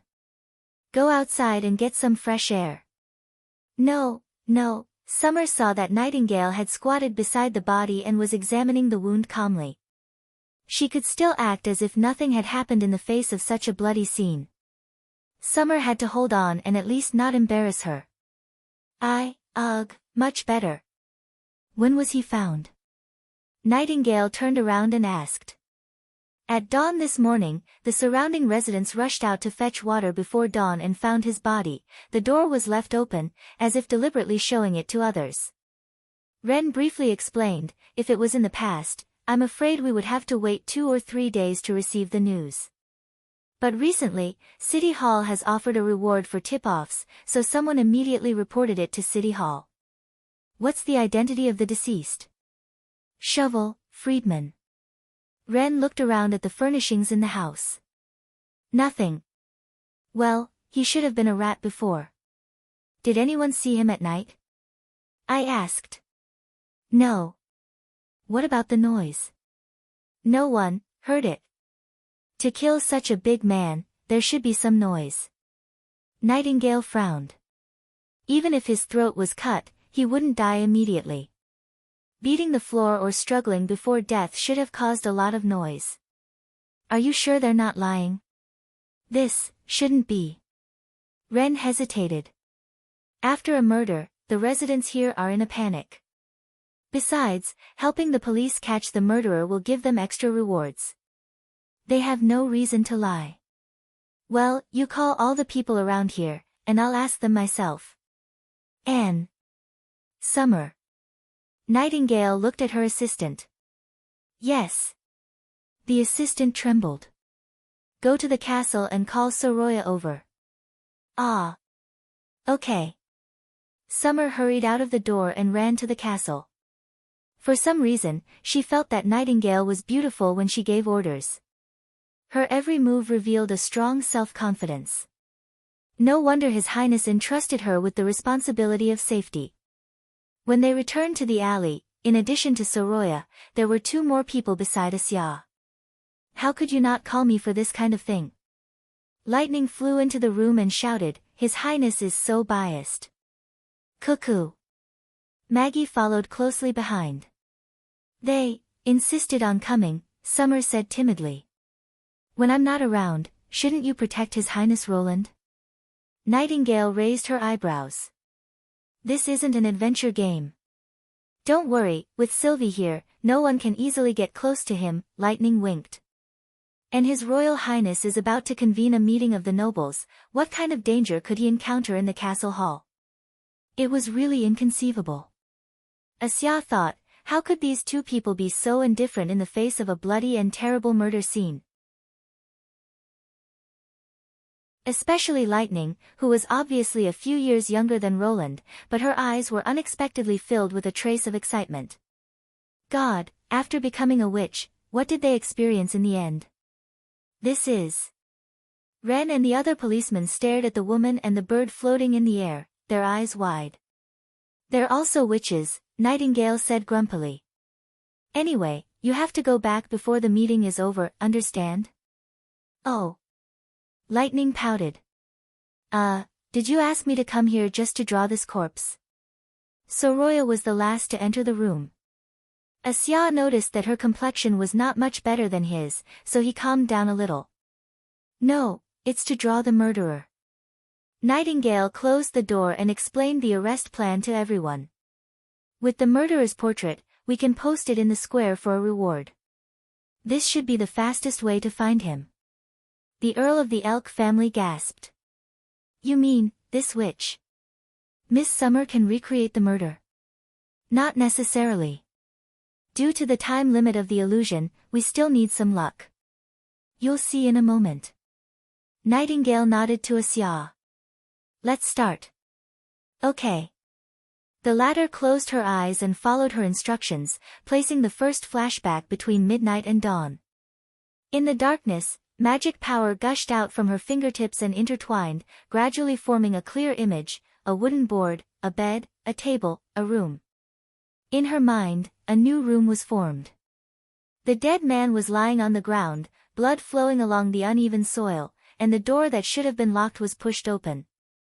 Is this the ability of a witch? It's unbelievable. God, these illusions are so realistic. I can't believe it's the power of the devil, shoo. Shut up. The whispers of the police came from all around. It seems that he's already dead. Summer felt someone patting her on the shoulder. It was Nightingale. Don't waste your magic power. Let's change to the next time. When the second flashback was about midnight, the figure on the floor suddenly disappeared and the dead man appeared on the bed, sleeping soundly. Does this mean he died within the time indicated in the two illusions? Ren asked doubtfully. Yes, from midnight to 3:00, this 1.5 hours is the perfect time for the murderer to act. I see. Miss Summer's ability can't last too long, so she's likely to miss the murder scene. That's why you said we need a little luck. That's right, Nightingale replied. Considering that it takes a long time to leave a mark after the murder, let's recreate the scene close to 3:00. Asya nodded, exhaled, and performed her ability again. She controlled the flashback point to be between 2:00 and 3:00. Her magic power surged toward the empty wall and created a standing stranger. He was gesturing something on the wall with a blood-stained sheet. It seems that I found it, Nightingale smiled. My luck is really good. Is this the murderer, Ku? He looks ordinary. I thought he'd at least be a burly man, Lightning said disappointedly. We can only draw his profile. Soroya looked at the wall. Is there any way to make him turn around? Summer, I'll leave it to you, Nightingale ordered. Yes. She knew what to do without Summer's explanation. The last illusion moved forward a little more than a quarter of an hour. This time, everyone clearly saw the murderer's true appearance. He strangled the shovel with a rope, dragged the man to the floor, and then took out a dagger to slit the man's throat. The shovel didn't resist during the whole process, as if it were in a deep sleep. Ren seemed to realize something and turned to look at the water tank in the corner of the room. He was filled with dreamland water. Should be right, Nightingale nodded. That's why the victim didn't make any noise. His throat was cut open just to dip in the blood. He was already dead before that. Sir. I've seen this man before. A policeman suddenly said. What? The two instantly turned to look at him. The policeman swallowed and said, his name is Mons. He used to be a patrol member. I've dealt with him before. Do you know where he lives? Ren asked. It seems to be in the inner city. West Street, near the Sheep Tavern. Good, we don't even have to look for him. It seems that luck is on our side, Nightingale sneered. He can't escape. Let's go.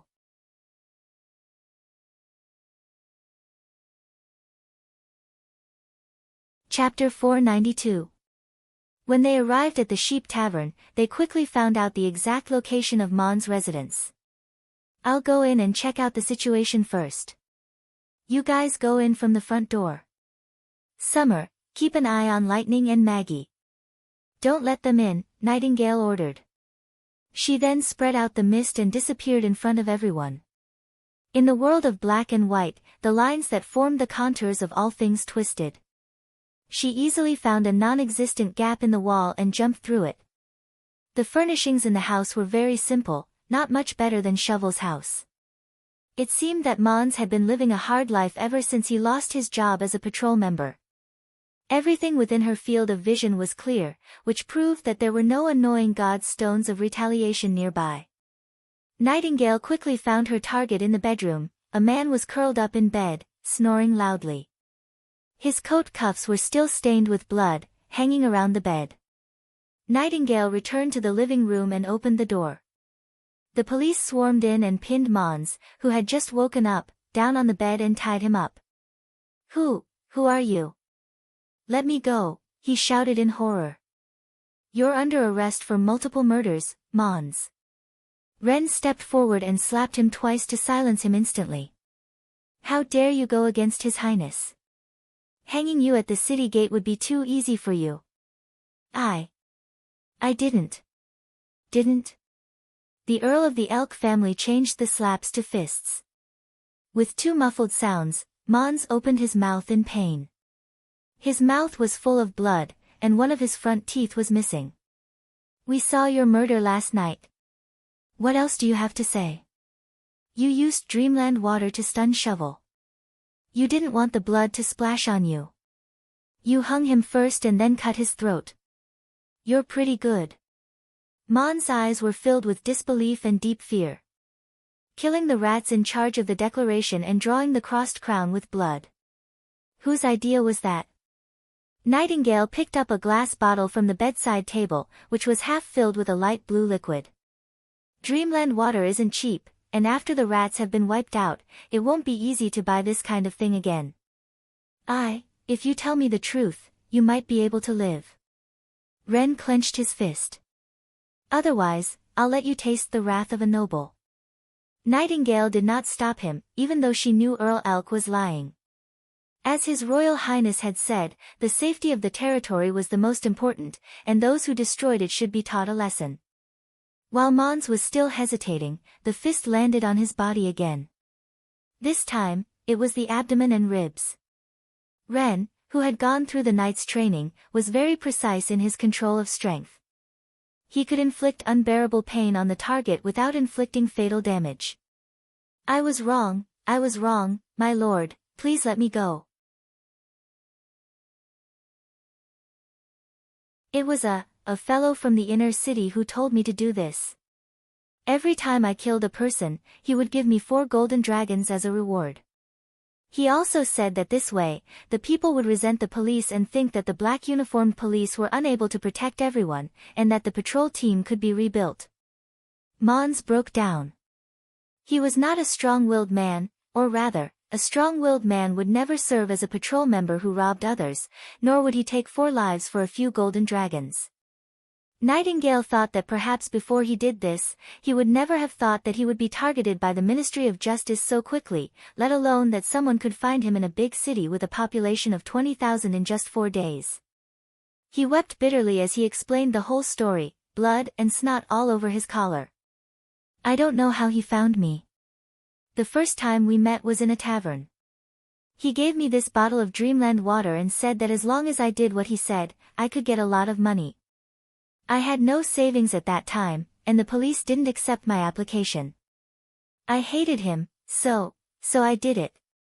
The police will never accept a scum like you, Ren spat. Do you know his name or identity? Nightingale asked. I don't know. You're lying. I really don't know. Nightingale looked at Renee, and the latter immediately understood. He raised his hand and punched a few more times. This lady is a witch, and her ability is to distinguish lies. Lying in front of her, I think you must be tired of living. Don't test our patience. No, my lord, I'm just not sure, Mons screamed. Because he never told me his name or identity. What do you mean by not sure? I also wondered why he was so generous. He didn't look like a noble. 2 days ago, he came in a hurry, and his clothes were a little strange, like a coat on top of a coat. He gasped. And the coat seemed to be a uniform. I also saw a petal-shaped emblem on his collar.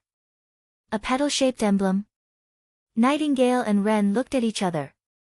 The emblem of the honeysuckle family? That's why I'm not sure.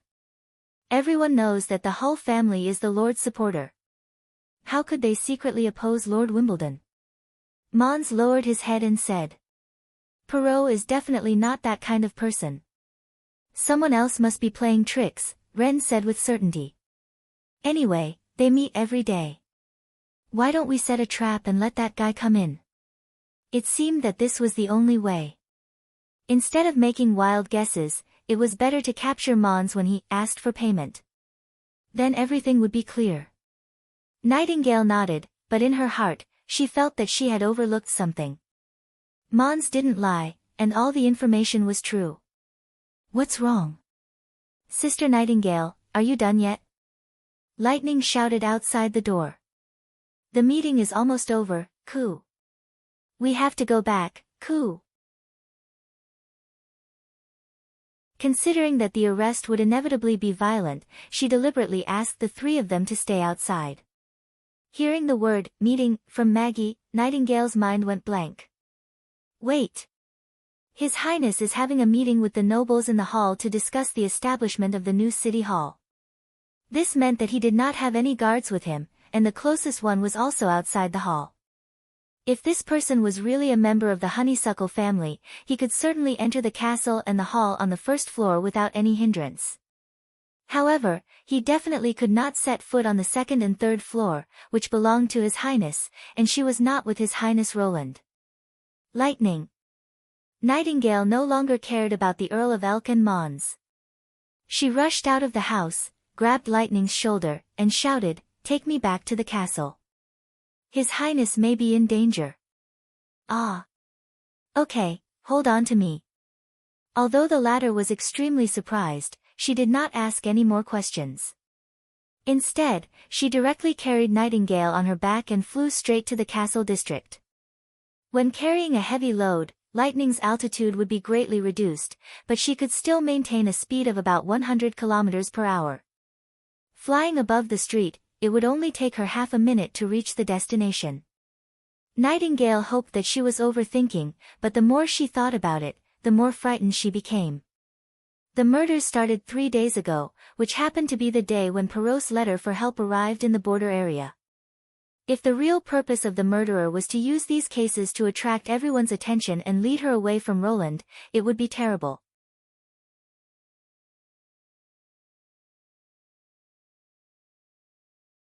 Chapter 493.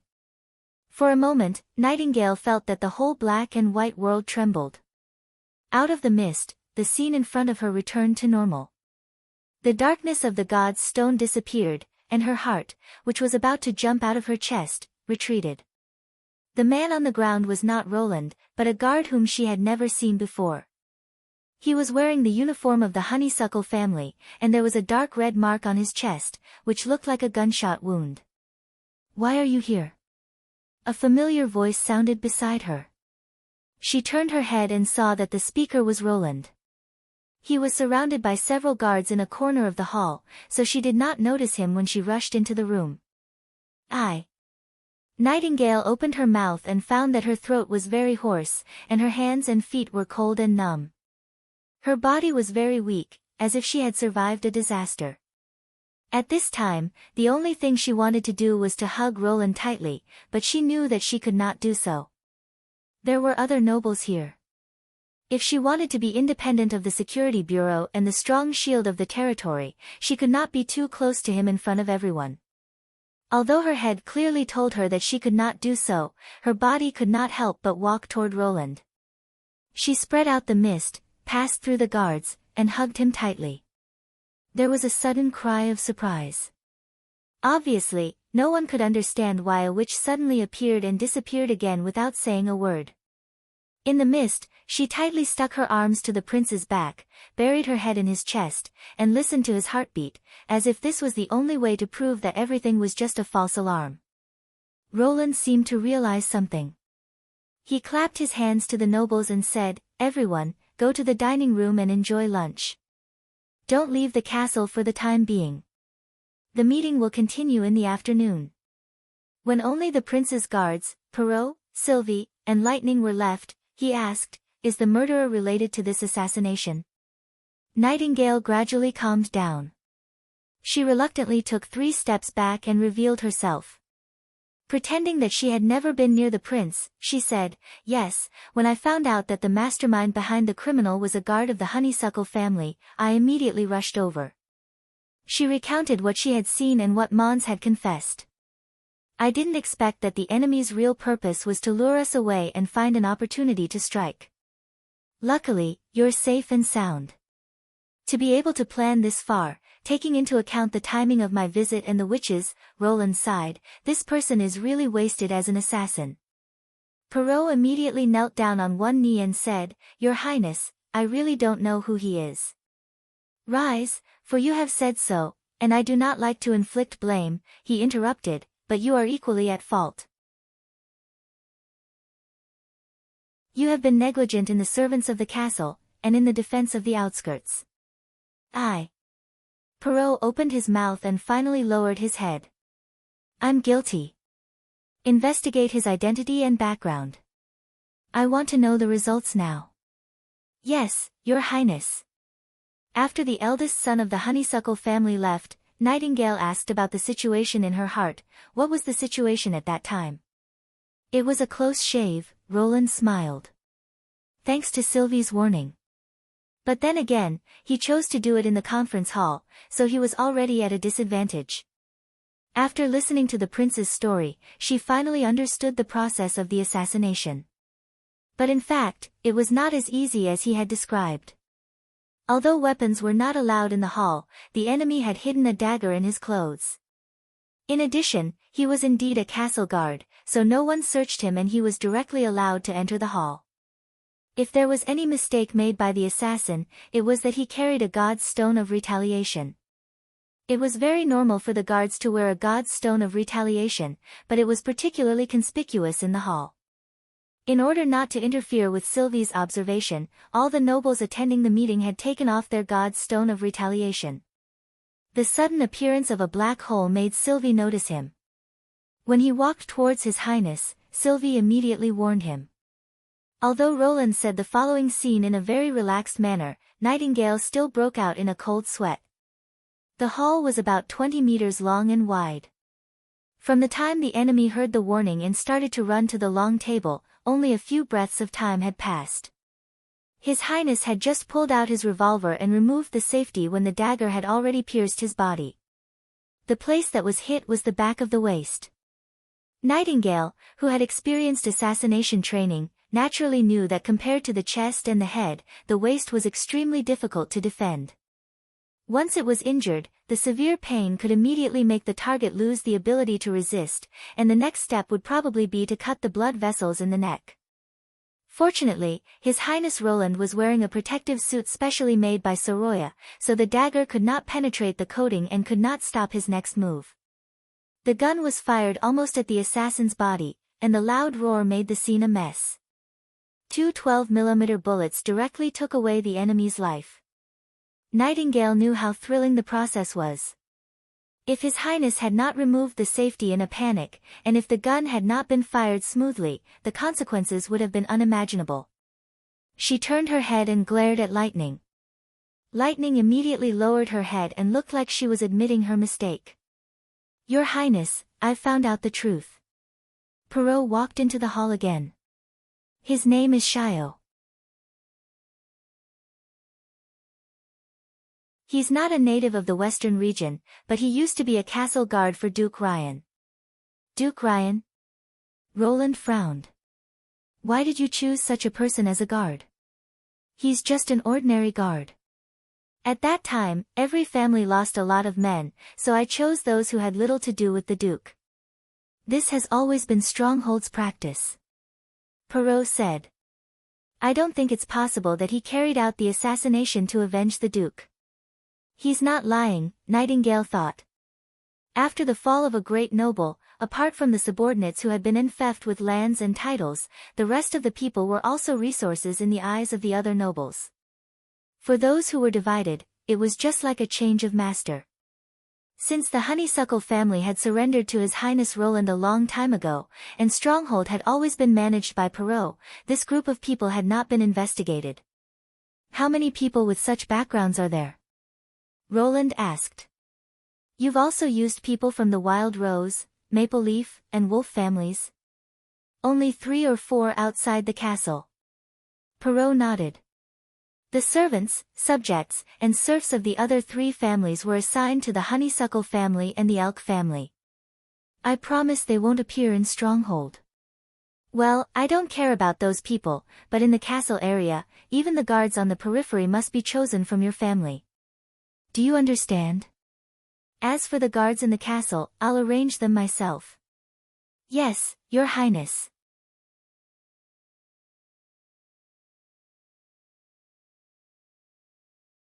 Chapter 494. Following Roland back to the office, Nightingale whispered, I failed to protect you. No, you did a good job.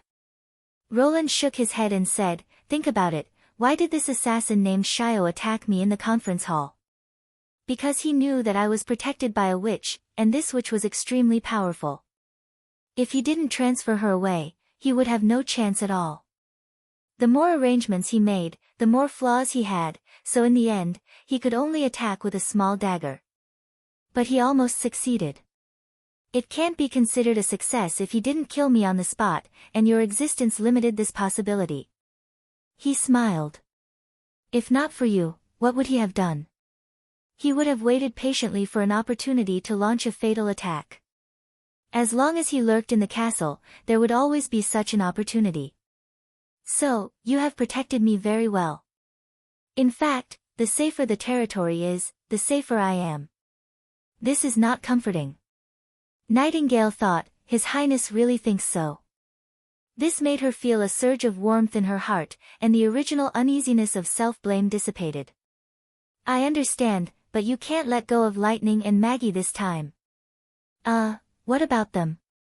When I'm not here, they should be by your side to guard against potential enemies. Nightingale said bluntly, for example, in today's situation, as long as lightning flew you, the assassin could not hurt you at all. She's just more lively.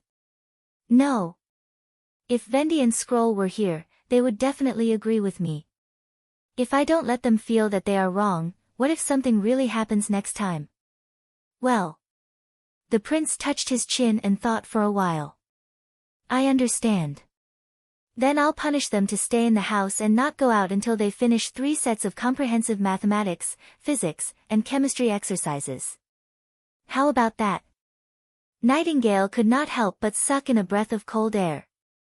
The comprehensive exercises, the mathematics part was still okay, but the elementary physics and chemistry were even scarier than the basic principles of nature. Just looking at the first page was enough to make people sleepy, especially those weird formulas and diagrams, which were no different from the spells in legendary stories. If it were her, she would probably never be able to go out. But thinking that it was his suggestion, he couldn't take it back, so he made up his mind and nodded. In this way, they should realize their mistake. The afternoon meeting continued. Nightingale guarded behind Roland until dusk. The general framework of the second-level City Hall and the first-generation candidates were finally decided. Perrault Hall was appointed as the chief executive officer of the Longsong area. In addition to managing the City Hall, he was also the Minister of Finance. His father, Earl Hull, was the Minister of Construction. He was the biggest winner among the nobles in Stronghold. Even Nightingale sighed inwardly. His Royal Highness really did not blame the Honeysuckle family for the assassination. This could be considered as an extremely fair and benevolent performance among the lords. As for the heads of other departments, some outstanding nobles were appointed. They used to be baron or knight and were not qualified to participate in high-level government affairs. They were very excited about His Royal Highness' appointment and expressed their willingness to serve His Royal Highness for the rest of their lives. Although it sounded like the truth, Nightingale knew that once the situation changed and Timothy and the church overwhelmed the western region, they were likely to forget their vows.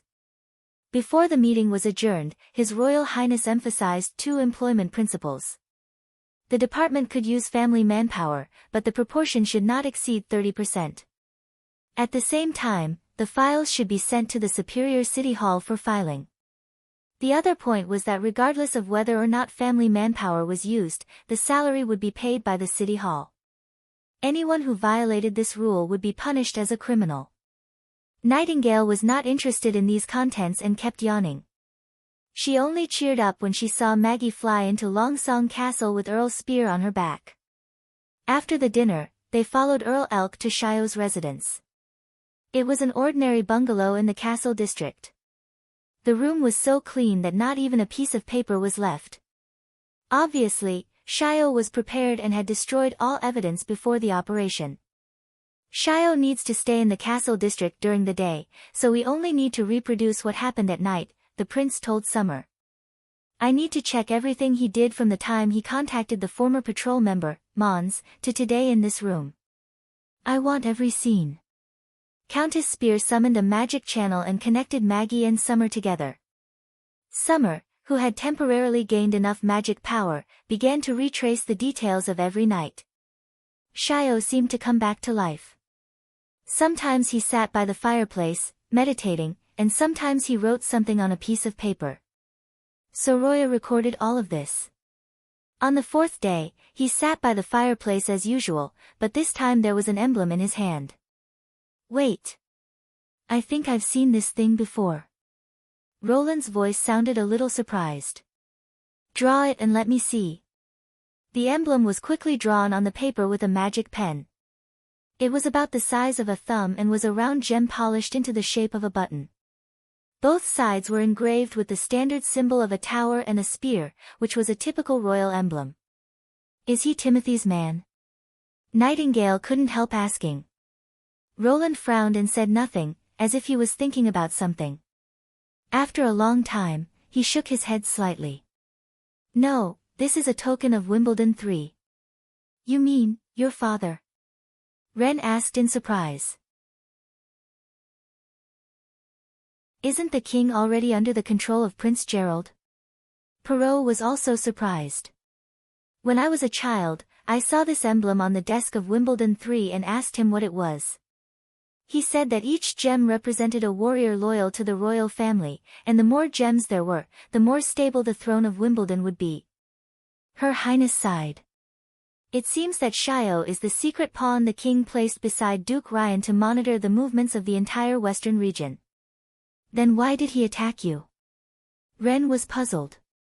Maybe Timothy found the list of gems and passed down the assassination order. For them, the emblem means everything. No matter what order it is, they will carry it out. I see. Nightingale looked at the assassin formed by the magic illusion. He stared at the emblem for a long time and finally threw the gem into the fireplace. He looked a little disappointed, but at the same time relaxed. Perhaps in Shio's eyes, this order also meant freedom. However, after figuring out the reason, Roland didn't show a relaxed expression. Instead, he looked at the fireplace with a solemn expression and didn't look away for a long time. Late at night, after Summer fell asleep, Nightingale quietly sneaked into Roland's room. Ever since she was scolded by Vendi, she hadn't done so again. However, today's assassination had made her feel unsettled, and without Vendi and Anna in the castle, she felt less restrained. Looking at the sleeping Roland Wimbledon, she slipped out of the mist and quietly walked to the bedside. She leaned over and kissed his forehead.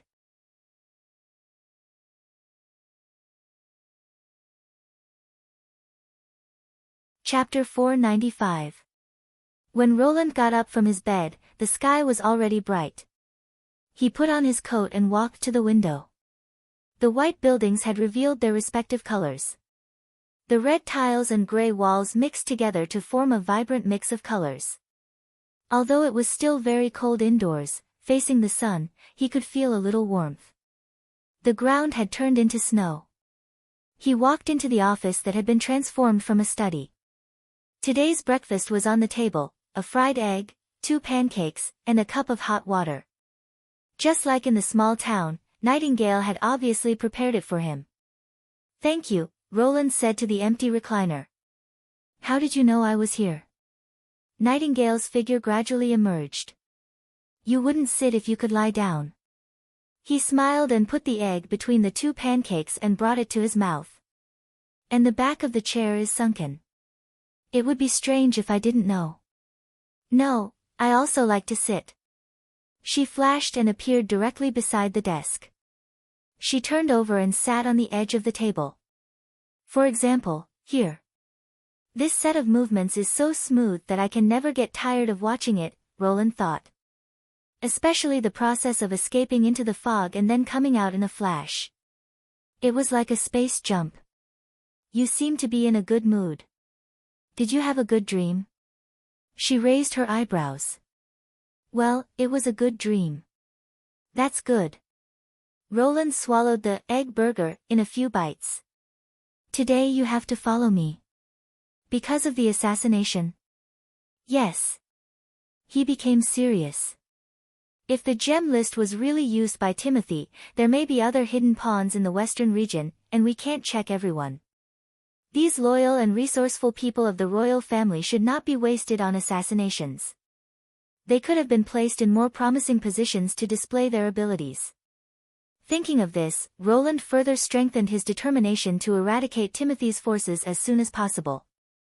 "As you wish, Your Highness." Nightingale smiled. "Where are we going today?" "The mine and the salt well. This is also one of the main reasons I came here." After summoning Perrault and the relevant personnel to the castle, the inspection team marched out of the city. Although Roland was more interested in the iron mines of the Maple Leaf and the Wild Rose families, the gem trade was the pillar industry of the Longsong area and it was the closest to the stronghold. Therefore, the first stop of his inspection was the famous 5-colored gem mine. Because of the melting snow, the ground had become extremely muddy. Carriages were unable to pass through, so the group could only slowly travel on horseback. It took them half the morning to reach the edge of the impassable mountain range. Roland was once again convinced of the truth that if one wanted to be rich, one had to build roads first. There was not even a single hard surface that led to the mining area. Once it rained, it would be impossible to transport the ore, no matter how high the output was. The mineral vein was located in a natural cave. After passing through a short narrow passage, the interior suddenly became wide and spacious. Nearly 100 rosin torches could only illuminate the interior of the cave. Roland looked up and asked, "Is this cave formed naturally?" "Yes, Your Royal Highness," Petrov nodded. "Rumor has it that it was discovered by accident. Originally, there was a smooth rock wall here, but more than 300 years ago, there was an earthquake, and the rock wall collapsed, revealing the current cave entrance. At first, the local hunters only used this place as a shelter from the rain. Later, as they explored deeper, they discovered the 5-colored gem." "You know it very well," Roland said with a smile. "These stories are well known in the western region." Perrault beckoned a man to come closer. "His name is Denver Crane, and he's the manager of this mine. You can ask him about the details." "Are you Duke Ryan's man?" "No, Your Highness, the Crane family doesn't belong to any lord." The man called Denver bowed. He was about 30 years old, but he spoke like a calm old man. "We've lived around this mine for generations. The hunter who discovered it was also one of our ancestors. Our family has served 3 dukes, and we've drawn maps of the mine that are as tall as a person. No one knows the mine like the back of their hand." Roland could see that he was very proud of his knowledge. Even in front of the Prince of Greycastle, he could still speak with assurance. Moreover, his steady temperament was particularly outstanding. Coupled with his fitting black uniform, he looked like an old butler of a 1,000-year-old family in the movies. Since this group of people had passed Nightingale's inspection before they set out, Roland was not worried that he was a spy. "Why is there no one mining in the mine now?" Because the months of demons have just ended, Your Highness, Denver answered without hesitation. The snow in the mountains melts and flows into the mountains. Although there are drainage ditches and catchment wells in the mine, the speed of collecting water is much faster than people carrying it. The vein at the bottom of the mine is temporarily inaccessible. According to previous practices, normal mining can only be done in the summer. Is it the same for the iron mines in the territories of Maple Leaf and Wild Rose? I've never been there, but I heard that the iron mines of the two families are located on higher ground. The mine tunnels extend upward, which is much better than here. But if you want to resume production, you'll have to wait at least a month. It seems that you need to set up a few more steam engines to help pump water. Roland shrugged. Steam engine? What's that? Denver looked puzzled. A machine that can keep the mine running all year round. The prince could not help but smile. You still need to learn a lot about mining. Denver did not seem to believe him. His lips moved, but he did not refute. Roland did not take it seriously. He was very familiar with the railway car and the supporting steam engine pumping and traction system in the North Slope mine. He had even sold a set to the mining tycoon in Silver City. Sooner or later, the mine would be replaced with a more efficient steam engine. However, he was not interested in gems, so he would definitely focus on the iron mines. In that case, let's go to the next inspection site. Roland turned and said. Wait, Your Highness. This is a small gift from the Crane family. Denver probably did not expect the prince to leave immediately. He hurriedly took 2 steps forward, took out a small wooden box from his bosom, and handed it to Roland. Oh. Roland took the wooden box with great interest and opened the lid. There were 2 sparkling and resplendent gems lying in the box. The light from the torches caused the gems to reflect an overlapping red and green brilliance. It was so dazzling that it was a little dazzling. He could not help but be stunned. This is the multicolored stone. Yes, Your Highness. They are the best of the purest gems, and also the family's collection from 100 years ago. Denver put his hand on his chest and said, The Crane family is honored to serve the new master of the Western region. Roland did not listen to the second half of the other party's words. His attention was completely focused on the gemstone. This light was too familiar. Even though he knew nothing about minerals, he had heard of the famous name of this type of stone.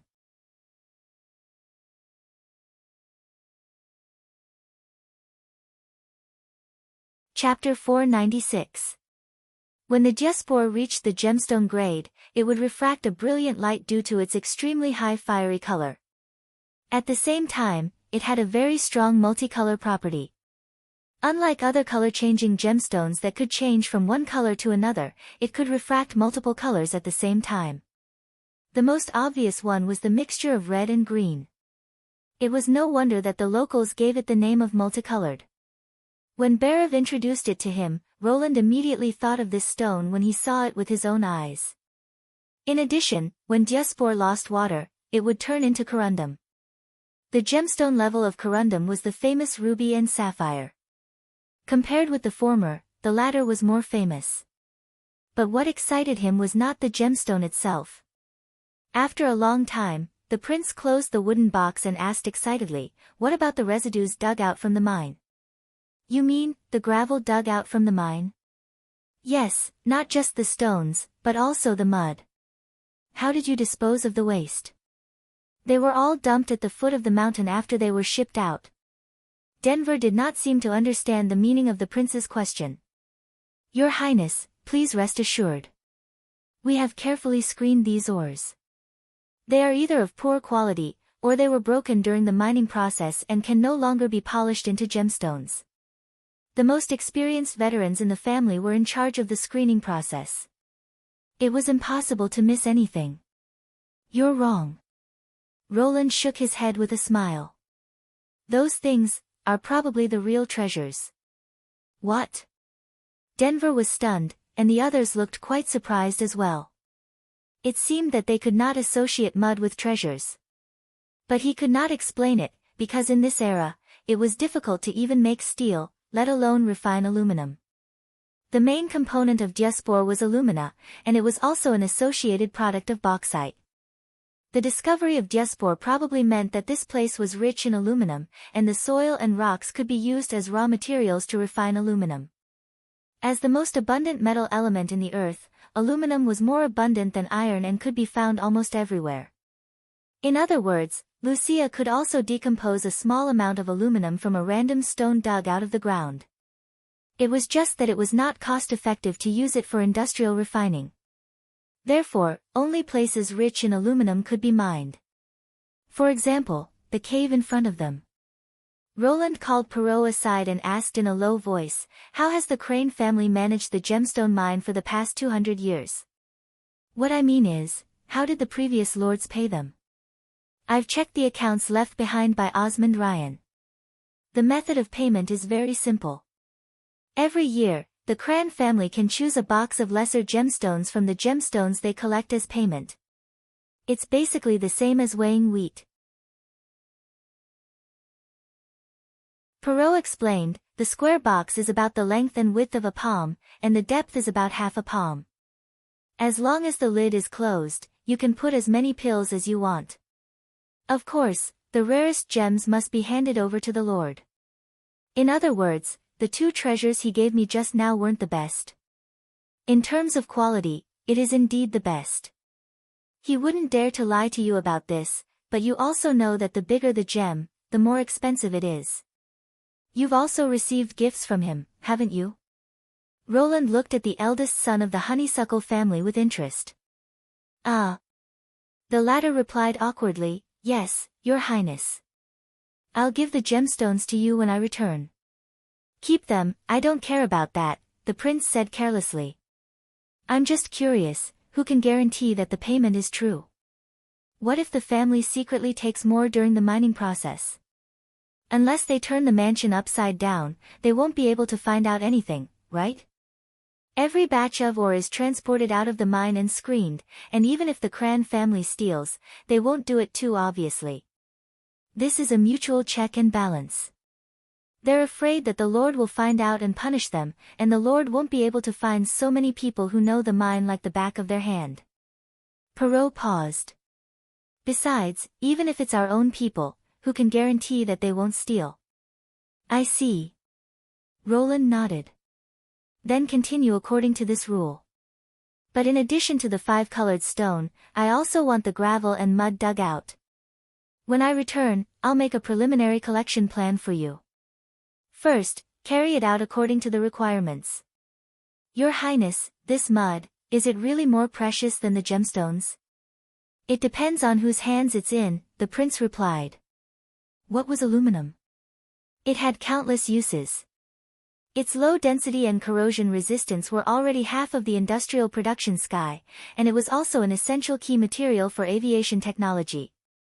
Although aluminum refining was troublesome, and the electrolysis equipment required an astronomical amount of electricity for Neverwinter, with Lucia's help, they could always save up some. By then, some miraculous weapons in this era, such as large airships, could also be produced. Roland had originally planned to focus on the 2 iron mines, but now it seemed that he had to adjust his plan slightly. It was completely dark when he returned to the castle after inspecting the remaining 2 mines and a salt well. After dinner, Roland could not wait to take out a pen and paper and start to plan the use of the new resources. First, the steam engine. Whether it was the drainage of the mines, hauling, or extracting brine from the salt well, the steam engine could double the efficiency. Now that the Maple Leaf and Wild Rose families had been destroyed, he planned to transfer a group of skilled workers from the North Slope mine and hire a large number of workers from the Longsong area to start the operation of the 2 new iron mines. The ore could be hauled back to the border area for smelting.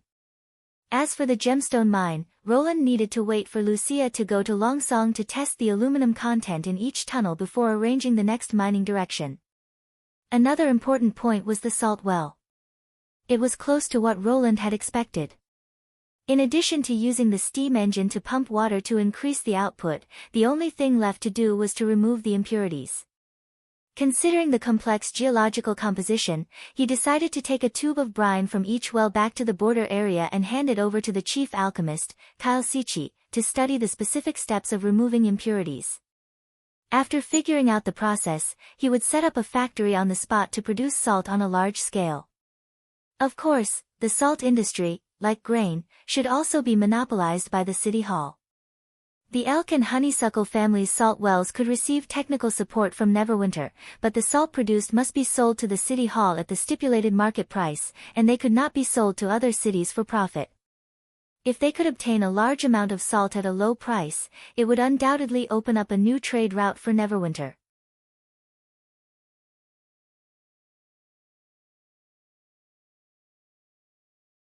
Chapter 497. The charming beauty slowly approached the dock. When Tilly walked out of the cabin, she saw that the dock was already full of witches waiting to welcome her. "Lady Tilly, you're finally back." With the help of the magic servant, Molly was the first to rush up to her. "Ah, so cunning!" Honey cried. "Yes, where's Orbit? Hurry up and open the door so that we can go in too." Shadow shouted. "Stop it, my ability is not for you to harass Lady Tilly." The crowd immediately burst into laughter. Looking at the sincere smiles on everyone's faces, Tilly felt that the depression in her heart over the past few days had dissipated quite a bit. No matter what, this was her home, a country built by witches. Walking on the dock, Camilla Derry came up to her and said, "You were gone for so long, I was worried that you wouldn't come back." "Of course not," Tilly said with a smile, "I just didn't expect that the months of demons would last so long." "How's the sleeping island?" "Of course, now that you've given it to me, I certainly won't let you down," Camilla said, putting her hand on her chest. "All in all, things are looking up, and the sleeping spell is a good idea. I'll report the details to you later, but now I'd better hand you over to all the witches." She blinked and said, "Otherwise, I'll be swallowed alive by them." As a great noble born in King's City, Camilla was very good at managing affairs, and was the main executor of Tilly's gathering of witches. It was because of her that Tilly dared to leave the fjords for a long time and go to the western region of the kingdom to explore. She shook her head helplessly and walked past the chief butler of Sleeping Island.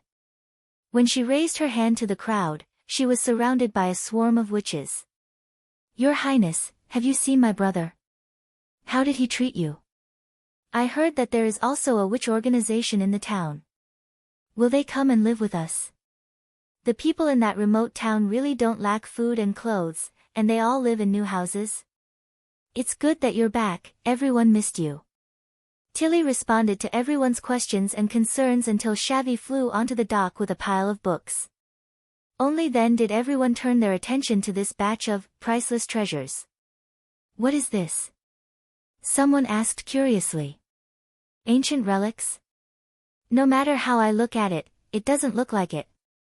The pages are all new. Maybe it's a legendary story. Or a theater script. To tell you the truth, I haven't seen a play in a long time. Ah, but what if I can't read?" Tilly clapped her hands to calm everyone down. "These are gifts from His Highness Roland Wimbledon, including reading and writing manuals, basic mathematics, and the principles of nature. To put it simply, they are knowledge. No, sense." Most of the witches looked confused. Only a few noble witches, including Camilla, looked surprised. "Are you going to teach everyone knowledge?" Tilly nodded. "This is also the only shortcut to improve our own abilities." Roland had mentioned that universal education was not an easy thing to achieve. It required a lot of money and time. When people put down their work and spread out their books to learn how to read and write, it meant that the territory temporarily lost a part of the labor force.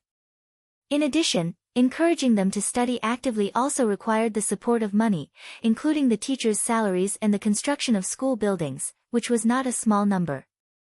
The most important thing was that, unlike doing business, it would not have an immediate effect. It required the governor to implement it over a long period of time. But the changes it brought were impressive, not only for ordinary people, but also for witches. Tilly had already seen this in Border Town.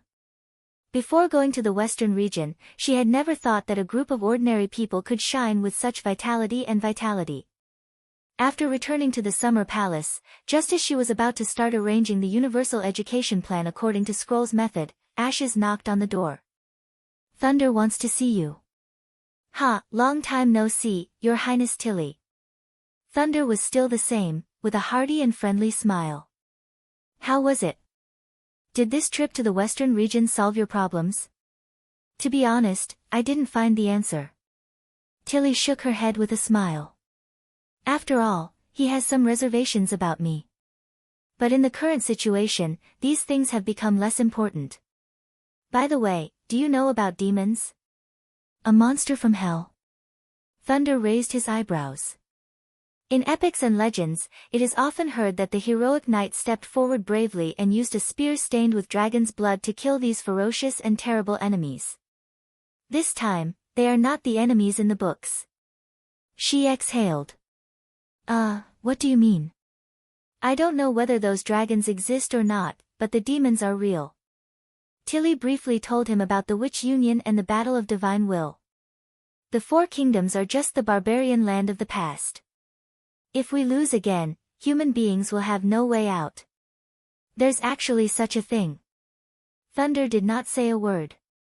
After listening to her, he exclaimed, the ruins all over the world are the work of witches, and Border Town actually found an ancient witch from more than 400 years ago? This is incredible. The harvest you have gained from this trip is more than the secrets I have discovered in my life. Tilly was slightly stunned. Aren't you afraid? Afraid? Of course I am. He said excitedly. But compared to the burning desire to explore in my heart, this fear is nothing. Damn it, I really want to go to Grey Castle myself and see the living ruins. Princess Tilly did not know whether to laugh or cry. The main purpose of going to the western region was to see Agatha, not her own daughter. She did not know whether she should be happy or sad for Lightning. Without this experience, I'm afraid the title of the greatest explorer in the fjords could only belong to you. Thunder sighed for a while and said, but I also found something very extraordinary. Please go ahead. I went to the east of the Celine again. The Celine? Tilly was puzzled. What's that? I forgot that you were still in Border Town when I came back last time. He touched the back of his head. It's a cliff made of seawater, which divides the sea into two plains. However, ships can travel freely on it, just like a spider climbing a wall. What? That's impossible. I had the same reaction when I first saw it, but the Celine does exist. Thunder said proudly, what's more incredible is that I drove Courage over the Celine and was lucky enough to witness the whole process of a high tide. If I hadn't seen it with my own eyes, I would never have imagined how spectacular the scene was. The seawater gradually flowed faster and faster, and finally rushed to the lowest point of the cliff. If it weren't for Molly's servants protecting the ship, I'm afraid Courage would have been broken on the spot. I turned the wheel to steer the ship straight in the direction of the seawater. Plus, there was a strong wind at that time, so the two maintained a very delicate balance. Courage couldn't go any further, but it also wouldn't be swept off the cliff by the current. He paused here, as if he was recalling the excitement at that time. Of course, the Celine is not a real cliff. We've all seen what a waterfall looks like. The straight curtain of water, the splash of water, and the roar of the water. But there, except for the flowing seawater, there was nothing. I knew that even if Courage was pushed off the Celine, it would just be the same as the process of climbing up, returning to the side of the lower terrain. And then? Tilly asked eagerly.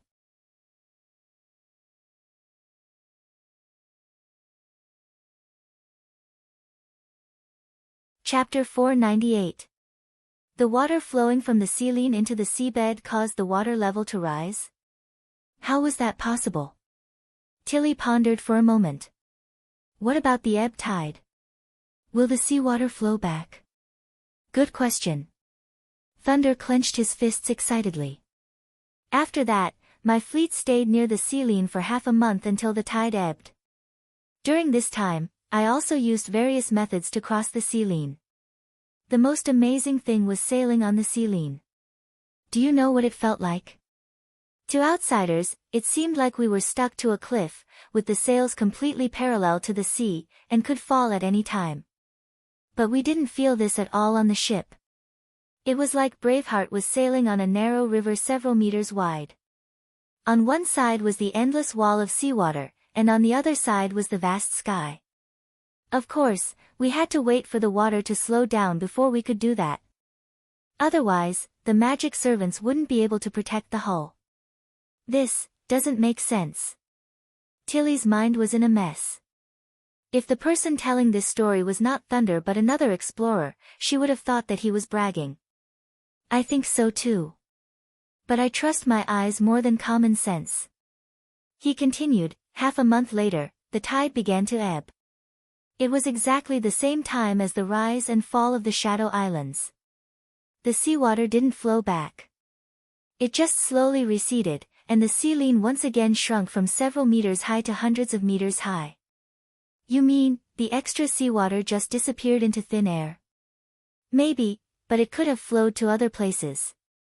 Where could it have flowed to? Tilly facepalmed.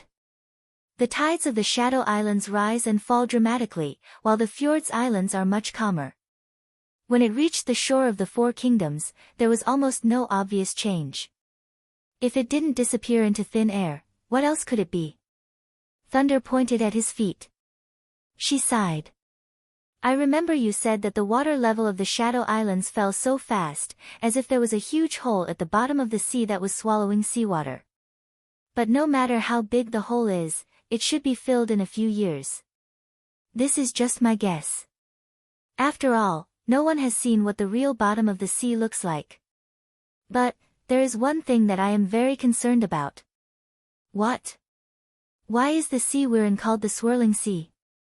Tilly was shocked when she heard this. She then shook her head and said, That's impossible. This idea is too crazy. If the drainage from the underwater cave could create a whirlpool, how could we not have seen it? Also, this name has been around for hundreds of years.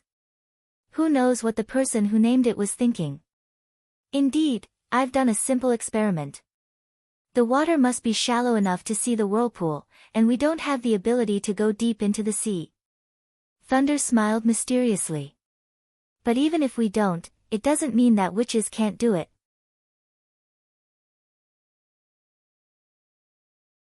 I didn't think of this before, but when you told me that there was a witch empire that spread across the continent more than 400 years ago, I realized that this name was probably passed down from that era.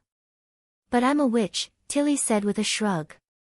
And there's no witch on Sleeping Island who has the ability to do that. I know of one. What? This witch lives in the fjords, but she hasn't been in contact with humans for a long time. Thunder sighed. She used to be a good friend of one of my right-hand men in the expedition team. Since she awakened as a witch, she left the land forever. Now, you can only hear her melodious singing when the sea is foggy. You should have heard of her story. The mermaid who guides the sea route. Are you talking about the protagonist of this rumor? Yes, Thunder nodded. Although I don't know if I can get her help, I have to try. Maybe I will need my old friend Marjorie to help me. I see, then you have to hurry up. Tilly frowned and said, It seems that some of the sea merchants in the fjords want to catch the mermaid. A month ago, Sleeping Spell received several commissions to hire witches to catch the mermaid. Honey specially sent a messenger to ask me, but I rejected it. Her singing is regarded as a symbol of good luck and safety by all the sailors and explorers in the fjords. These merchants are simply crazy. Thunder asked in a deep voice, Can you tell me who they are? Sleeping Spell shouldn't reveal the identity of its customers, but... Tilly sketched a few names in the air. You saw it yourself. Since the other party was a witch, as the leader of Sleeping Island, she couldn't just sit back and do nothing. Yes, he raised the corner of his mouth. They will get what they deserve. They smiled at each other, and then Thunder said, "This time I came to you. In addition to the new exploration commission, I also need your help with something." "Go ahead." "Well, after I came back, I heard that Crescent Moon Bay has introduced a new kind of ship, which can sail without relying on the wind, and its speed is much faster than a sailboat. I asked someone to inquire about it in detail, and learned that this kind of ship is actually made in Border Town." Thunder said frankly, "If I want to continue to explore above the waterline, I need a bigger and faster ship, otherwise, when the wind is not good, I can only be pushed against the current." He took out a letter from his bosom. "Money is not a problem, the faster the ship, the better. Can you help me give this order letter to him?" Tilly quickly understood the meaning of his words. "You don't want Lightning to know?" Thunder said helplessly, "If she knows, she will definitely insist on going with me. No one knows what is above the waterline, I can't take her risk." But she was already a qualified explorer. She was the one who discovered the ruins of the stone tower hidden in the depths of the concealing forest. Tilly thought so, and finally nodded. "I understand. I'll help you contact Roland Wimbledon for the time being." "Thank you, Your Highness." After Thunder left, Tilly pondered for a long time, and then took out the ancient books she had found in the ruins of the Shadow Islands. Maybe she could find clues about the Selene and tides in them. According to the method taught by Agatha, she twisted her magic according to the shape of the characters, and the corresponding meaning automatically emerged in her mind, as if she was not reading the book, but the book was talking to her. Some of the ancient books described what the author had seen and heard in the barbarian land, some were like nautical logs, and some mentioned the reconstruction plan of the Union. The more she read, the more confused she became. These contents had no connection, and they did not seem to be written by the same person. Moreover, none of the books mentioned the Selene, the spire at the bottom of the sea, the telescope, and the huge stone gate in the mirror. This was completely different from what she had expected.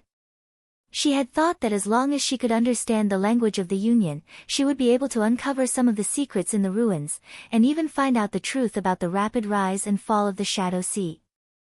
But now, it was more like she was looking through a pile of miscellaneous notes. Wait. Pieced together. Suddenly, an idea flashed through Tilly's mind. She spread out the 3 logbooks and put them together. Once again, she carefully examined them. The time recorded in the logbooks was very different.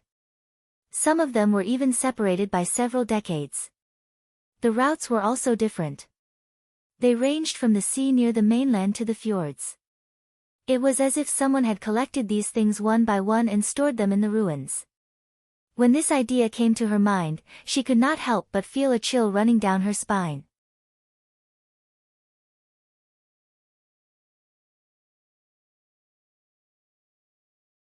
Chapter 499. At the dock of the Longsong district in Neverwinter. 2 cement boats were docked on the shore. Workers were unloading burlap bags one by one. The newly appointed official of the Ministry of Agriculture was counting the number. The whole dock was in full swing. It was a rare scene in Stronghold, where the influence of the months of demons had not completely dissipated and the roads were still covered with snow. After checking and counting, the seeds in the burlap bags would be distributed to every farmer. "Your Highness, can the golden ones really increase the wheat yield by more than 3 times? Perrault still could not believe it. "Does it mean that the wheat yield from the fields can feed everyone?" Roland had also heard Berev say something like this before.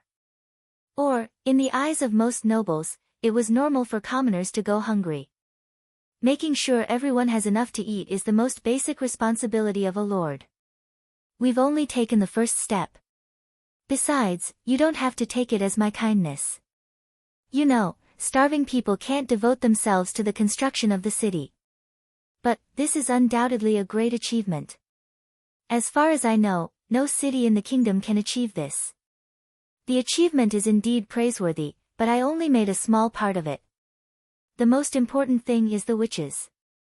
Without Leaf's transformation, the Golden Ones would not have been possible." Perrault was silent for a while. "Maybe we were wrong before." "What?" "About the way we treat witches." Roland let out a long sigh. Most nobles disapprove of the church's propaganda, but they also hate and are wary of witches. They cooperate with the church to kill witches. Even if they want to use witches, they are strictly guarded like slaves. Only you see their value and treat them as ordinary people. That's the most incredible thing. They're not ordinary at all. Not only do you not see the value of witches, but you also ignore the power of the people. In fact, the potential of the latter is even more amazing. Witches are like catalysts. The combination of the two can bring about a leap in civilization. The more developed a civilization is, the greater the leap will be. However, Roland did not speak his mind. It's not too late to make up for it. After all, we're of the same origin. Your Highness, the boiler is boiling. The Victory can set sail at any time, one of his guards reported. Let everyone get on the boat. I'll be right there. The prince then turned to Perrault. The guidance team from the Ministry of Agriculture should arrive in the afternoon. They'll teach you how to plant golden ones. As for the mining and construction of the mines, the expansion of the population, universal education, and the establishment of factories, we've discussed enough at the meeting. Just follow the plan, and if you encounter any problems, try to solve them on your own. If you can't, let me know. He patted the eldest son of the honeysuckle family and said, After I leave, I'll leave this place to you. Do a good job. Your career as the executive officer of the Longsong district will not be your final destination. I won't let you down, Your Highness. Perrault bowed.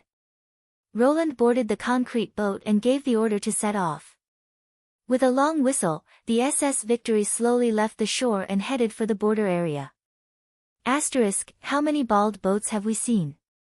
Joe clicked his tongue. They all came from the direction of the town. That's called the border area. Didn't the Lord say that we're now a city with the town? Snaketooth curled his lips. Bald Ship was a nickname Joe had given to those strange ships in the inland rivers without sails, but he preferred to call them Stone Ship. The wide gray hull of the ship was as solid as a rock, and even when the porters ran back and forth on it, it did not move. What's it called? Neverwinter, Tigerclaw echoed. Who cares, it has nothing to do with us, Joe shouted excitedly. You'll also take a boat like this to the town. Remember to take a good look at why they can move without sails or oars and what the white fog and black smoke above their heads are. It really has nothing to do with us, Snaketooth thought. At least we can find a job after the city is built. Are you really not going to stay? Sunflower looked a little unhappy. We're all handymen. Why do we have to go to a strange place?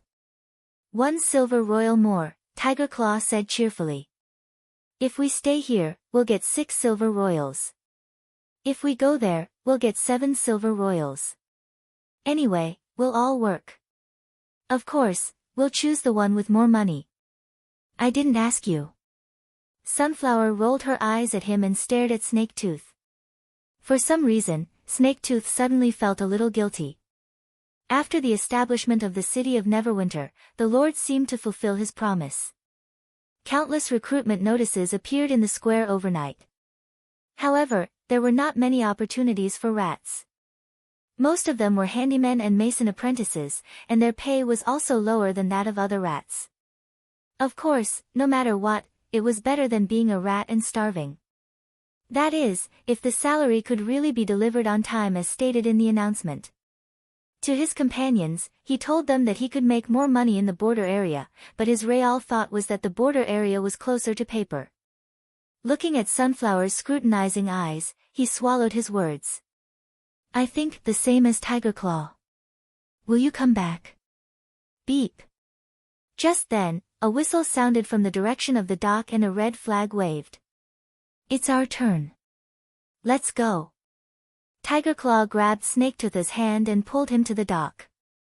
As the whistle sounded, the crowd around them also surged. When they entered the inspection passage, they were almost pushed forward. Snaketooth held his luggage to his chest and looked back.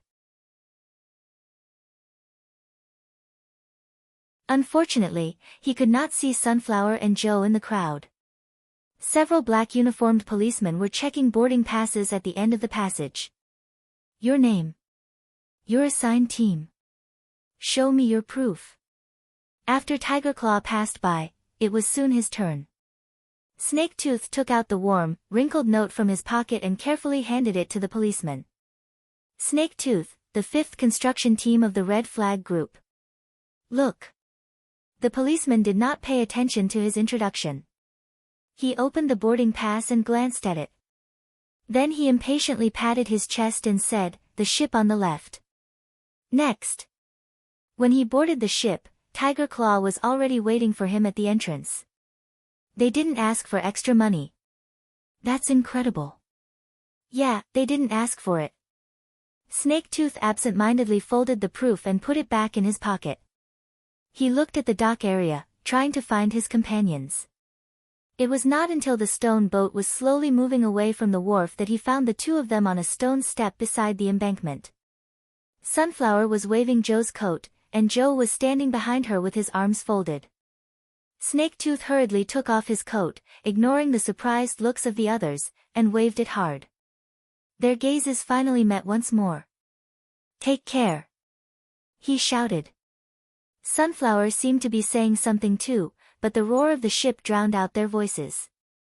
Sunflower chased after them along the embankment for a while, but the stone ship gradually disappeared from her sight.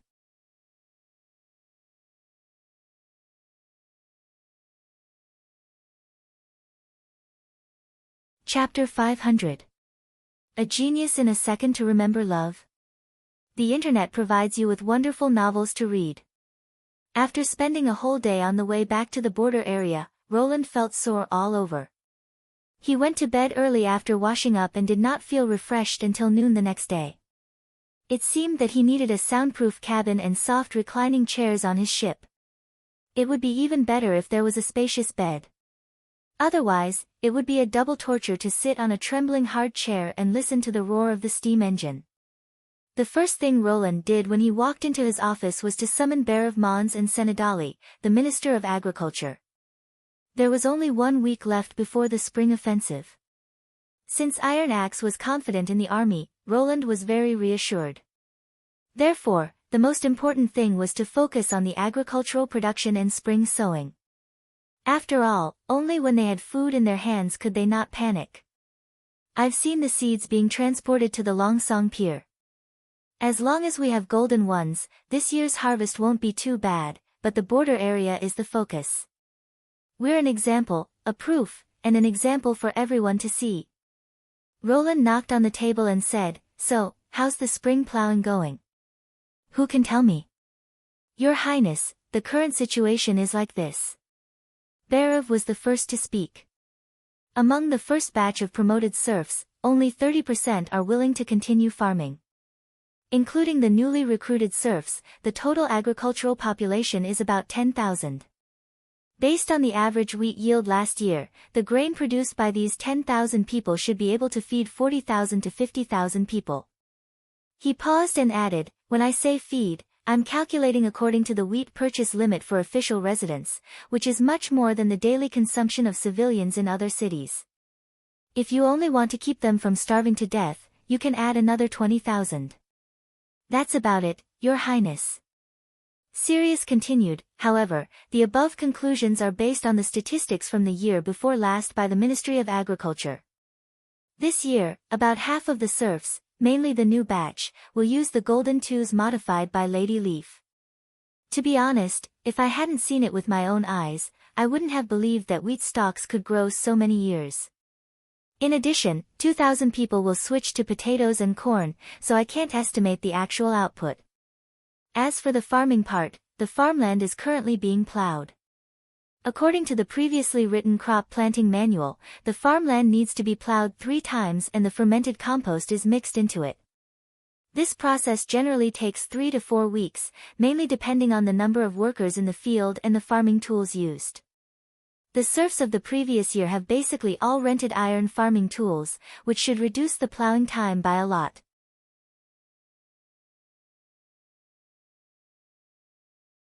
As for the depth of the trench and the spacing between the seeds, I've arranged the apprentices to teach them how to sow the seeds according to the planting manual. It was obvious that the Knight of the Wolf family had put a lot of effort into farming.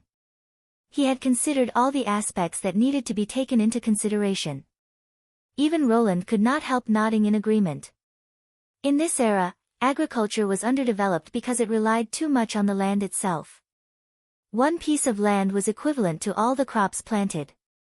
In order to protect the land, farmers even had to rest for 2 years after plowing, which was extremely inefficient. Now that Neverwinter had controllable irrigation, natural fertilizers, and reasonable planting methods, as well as the seeds modified by leaf, the yield was naturally astonishingly high in the eyes of the locals. However, for Roland, it was still too high that more than 10,000 of the 30,000 people were engaged in farming. If he wanted to reduce the agricultural population, the most effective way was to start with farming tools, such as making agricultural equipment that used animal power or mechanical power. Good, keep the momentum going, Roland said with satisfaction. Also, keep a good record of the people you send to the Longsong area. In the future, if you want to promote it to other cities, follow this pattern. After dealing with the agricultural affairs, Roland left the castle and went to the Redwater River dock accompanied by Nightingale and his guards. This ship, which was built by Anna, had entered the weapon installation stage 2 days ago. The hull, which was painted with a gray and red anti-corrosion coating, stood quietly on the sleepers. The hull, which was the size of 3 cement ships, looked very burly. Different from the cement paddle steamers without cabins, its sideboard was nearly 2 meters long, which could fit the boiler and steam engine into the belly. The 2 ribs also did not have paddle wheels. In addition, another feature of the ship was the raised bridge in the middle of the hull.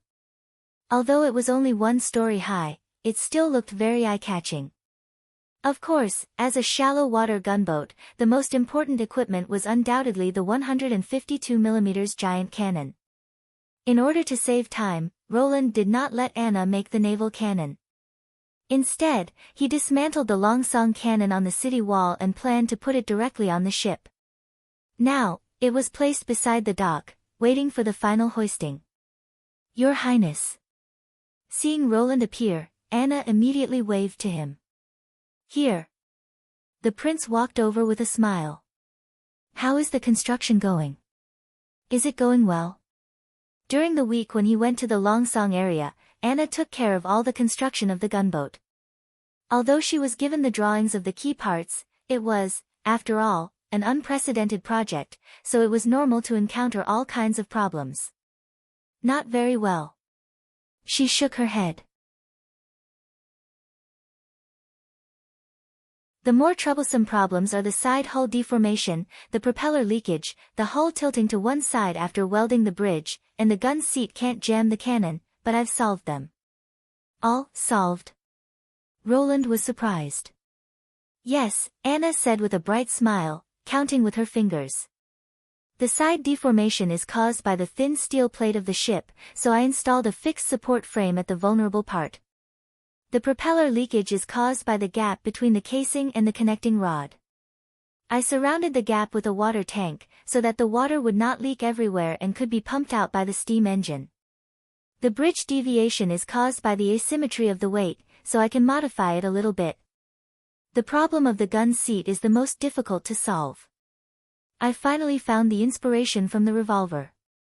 First, I cut a row of teeth on the bottom ring, and then I added a claw that can be inserted between the teeth, so that the rotating gun seat can be fixed in any direction I want to aim at. Roland blinked and said after a long time, "You're really a genius." Although none of these problems were difficult to solve, it was especially so for someone who had drawn countless mechanical blueprints. Perhaps only Anna had such meticulous observation skills to be able to link the structure of the revolver to the way the turret was fixed. By the way, Your Highness, does this ship have a name? Not yet. He raised his eyebrows. Why? The soldiers of the First Army come to see it every few days, and they even fight to carve their names on the bridge. Anna chuckled. They say you promised that the best gunner can have a ship named after him.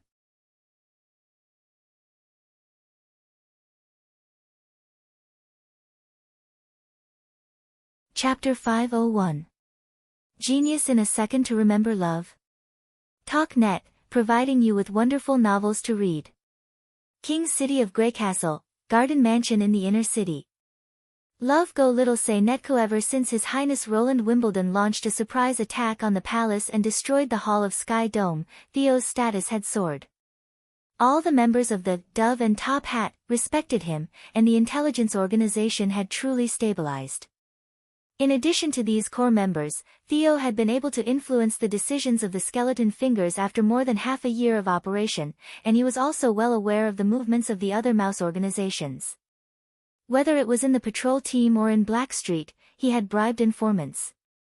If it was just information, they would get paid, and these people didn't care who they worked for.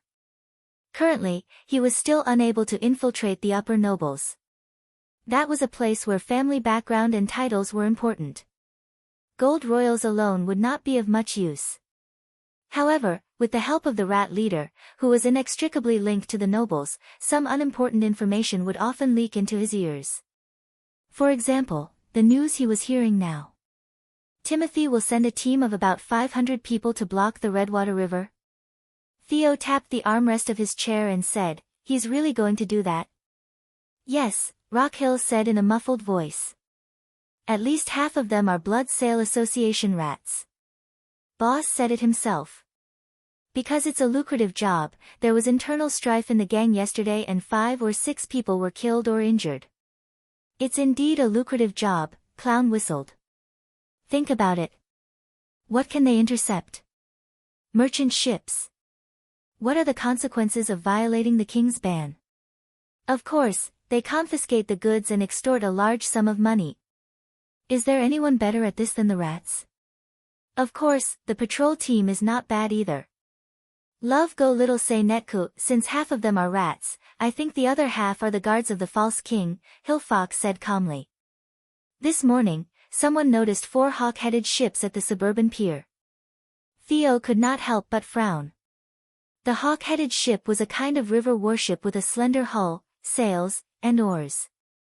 It was very fast. Below the waterline, there was a raised ram, and there were iron hooks on both sides of the ship. Once it caught up with the target, it could be tightly locked together so that the soldiers on the ship could jump over and fight. Ordinary merchant ships could not escape its pursuit. So, to sum up the intelligence, the false king plans to send a fleet of 500 people to block the Redwater River, including 4 warships and more than 200 fully armed guards. He sighed secretly. This is not good news.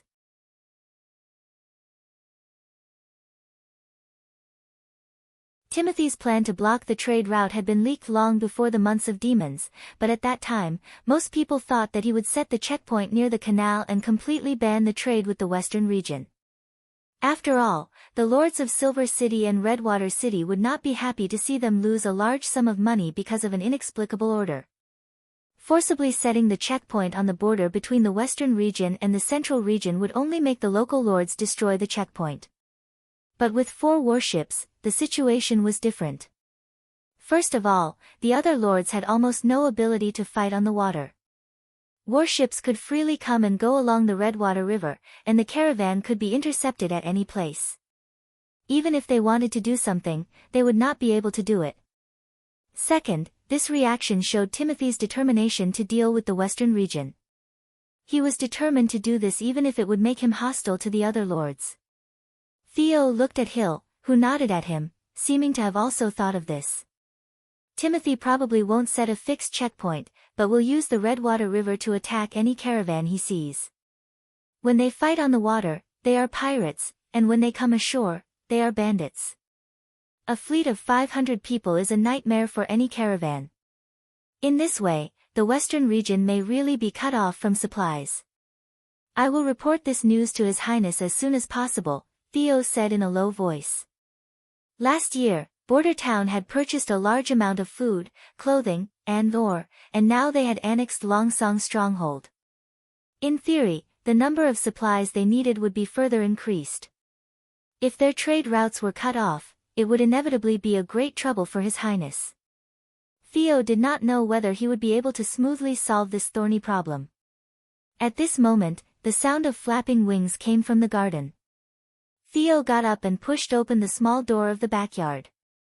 A gray falcon, like lightning, flew into the house, circled around, and landed on his shoulder. Seeing that it was a letter from the western region, the members of the circus unanimously put their hands on their chests and bowed their heads to show respect. Theo took the note and opened it, quickly scanning the contents of the secret letter. His heart fiercely jumped. Ha, ha, ha. Then he could not help but laugh. Although he knew that as an intelligence officer, he should not reveal his expression, but this news was too surprising, and he could not suppress the joy in his heart. It seems that we don't have to worry about this matter. Does His Highness already know? Hill looked up and asked. No, he is about to fundamentally solve this problem, he said excitedly in a low voice. Fundamentally? The clown was puzzled. You mean? Yes, His Highness' First Army has already set off, and their target is King City. Theo clenched his fists. The time to pull Timothy off the throne has come. Although he knew that His Highness would launch an operation this year, he did not expect it to be so soon. For the sake of confidentiality, His Highness had not told him the specific plan of action. Only today did he know that the offensive was actually scheduled for spring, and it just happened to be at the time of spring plowing. I have finally waited for this day. Hill took a deep breath and suddenly knelt down on one knee. What orders does His Highness have? Please tell us. The other 5 people also knelt down. For the new king. Theo's mood was also stirred up. That's right, he thought, if Timothy fell from power, Roland Wimbledon would become the only heir to the kingdom of Greycastle, he would take over the crown and be crowned king, and Theo might also leap into the upper echelons of power, climbing a new stage that he had never thought of before. As for the odds of winning this war, and whether Timothy could stop His Highness Roland, he did not even think about it. Anyone who had witnessed the Battle of the First Army would not have any doubts about the result of the spring offensive. His Highness' order is not to approach the West City Gate on the day of the siege, and at the same time, to restrain the rats from taking advantage of the chaos and restore the post-war order as soon as possible. Theo slowly read the second half of the secret letter. Provide as much help as possible to the suffering civilians, such as medical treatment, shelter, and food supplies.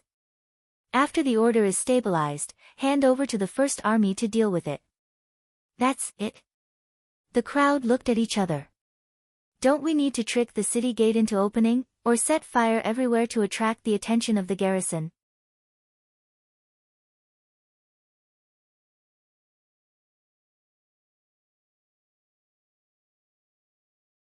Chapter 502. Genius in a second to remember love/go/small. To provide you with wonderful novels to read. Roland stood on the rooftop of the bridge command room, looking at the long fleet behind him in a straight line, his heart surging. Except for the flagship Roland, the rest of the ships were slow and clumsy concrete ships, but when more than a dozen of them were put together, it was still a spectacular sight. The white smoke coming out of the chimneys formed a long line, and the river swayed to both sides because of the huge fleet. The bow of the ships rose and fell as they broke through the waves, giving them an indomitable momentum. As the flagship, the gunboat was the most dazzling star of the fleet. Its towering bridge and slender shape made it completely different from ordinary sailboats and concrete ships. Its weapons included a 125mm main gun at the front of the hull and 2 Mark I-type machine guns at the rear. Its special high-pressure steam engine and propeller drive system allowed it to run at an extreme speed of 12 km per hour. In this era, it was definitely the overlord of the inland river basin. You seem to be in a good mood, Nightingale said, smoothing the ends of her hair that had been messed up by the wind. Is it because you'll be able to return to your old home soon? The palace? No, I'll never go back. He smiled and shook his head. The western region is my home. I'm just happy to be able to settle the dispute quickly. Well, half of it is a lie.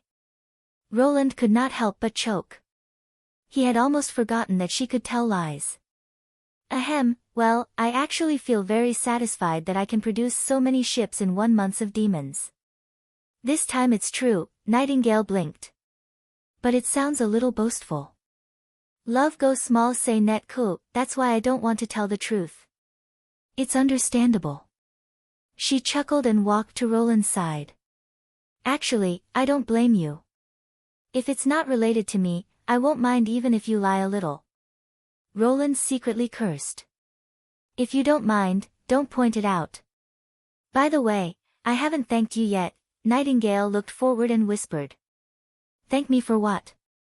End the strife and pacify the kingdom of Greycastle. No matter if it's an ordinary person or a witch, they'll all be able to live happily under your rule, she said slowly. I knew you'd do it, but I didn't expect this day to come so soon.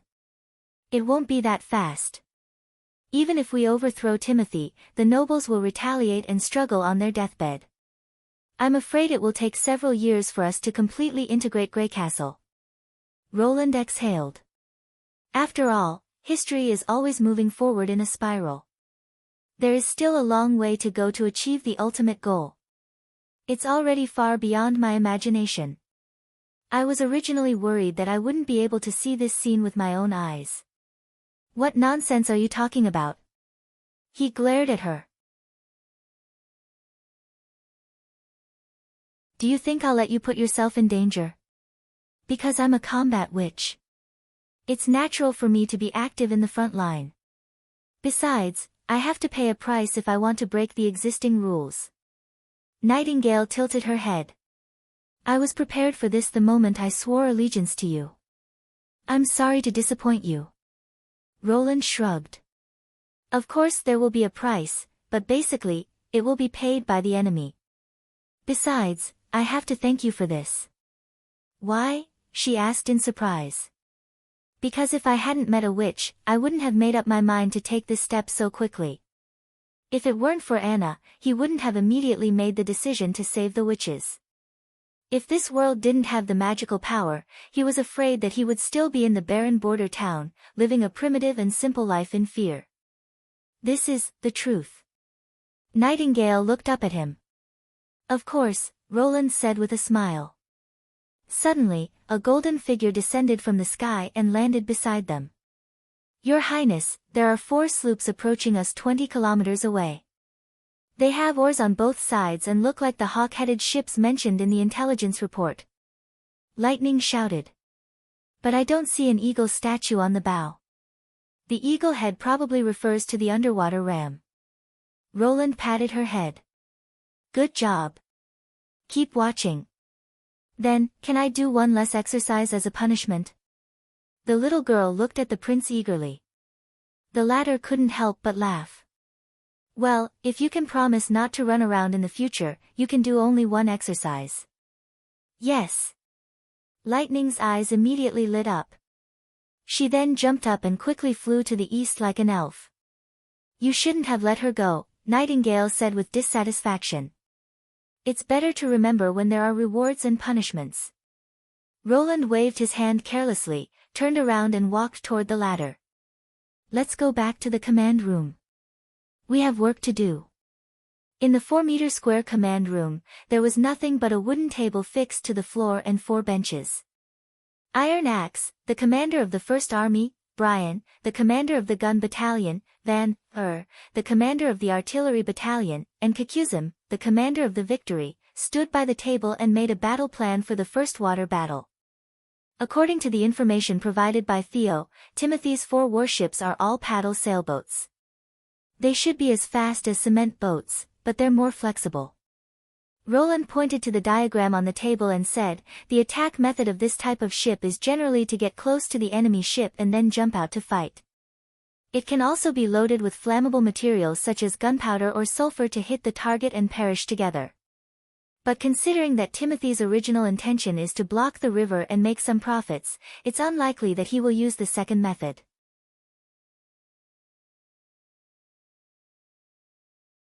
This is our first time fighting on the water, so if you have any ideas, feel free to tell us.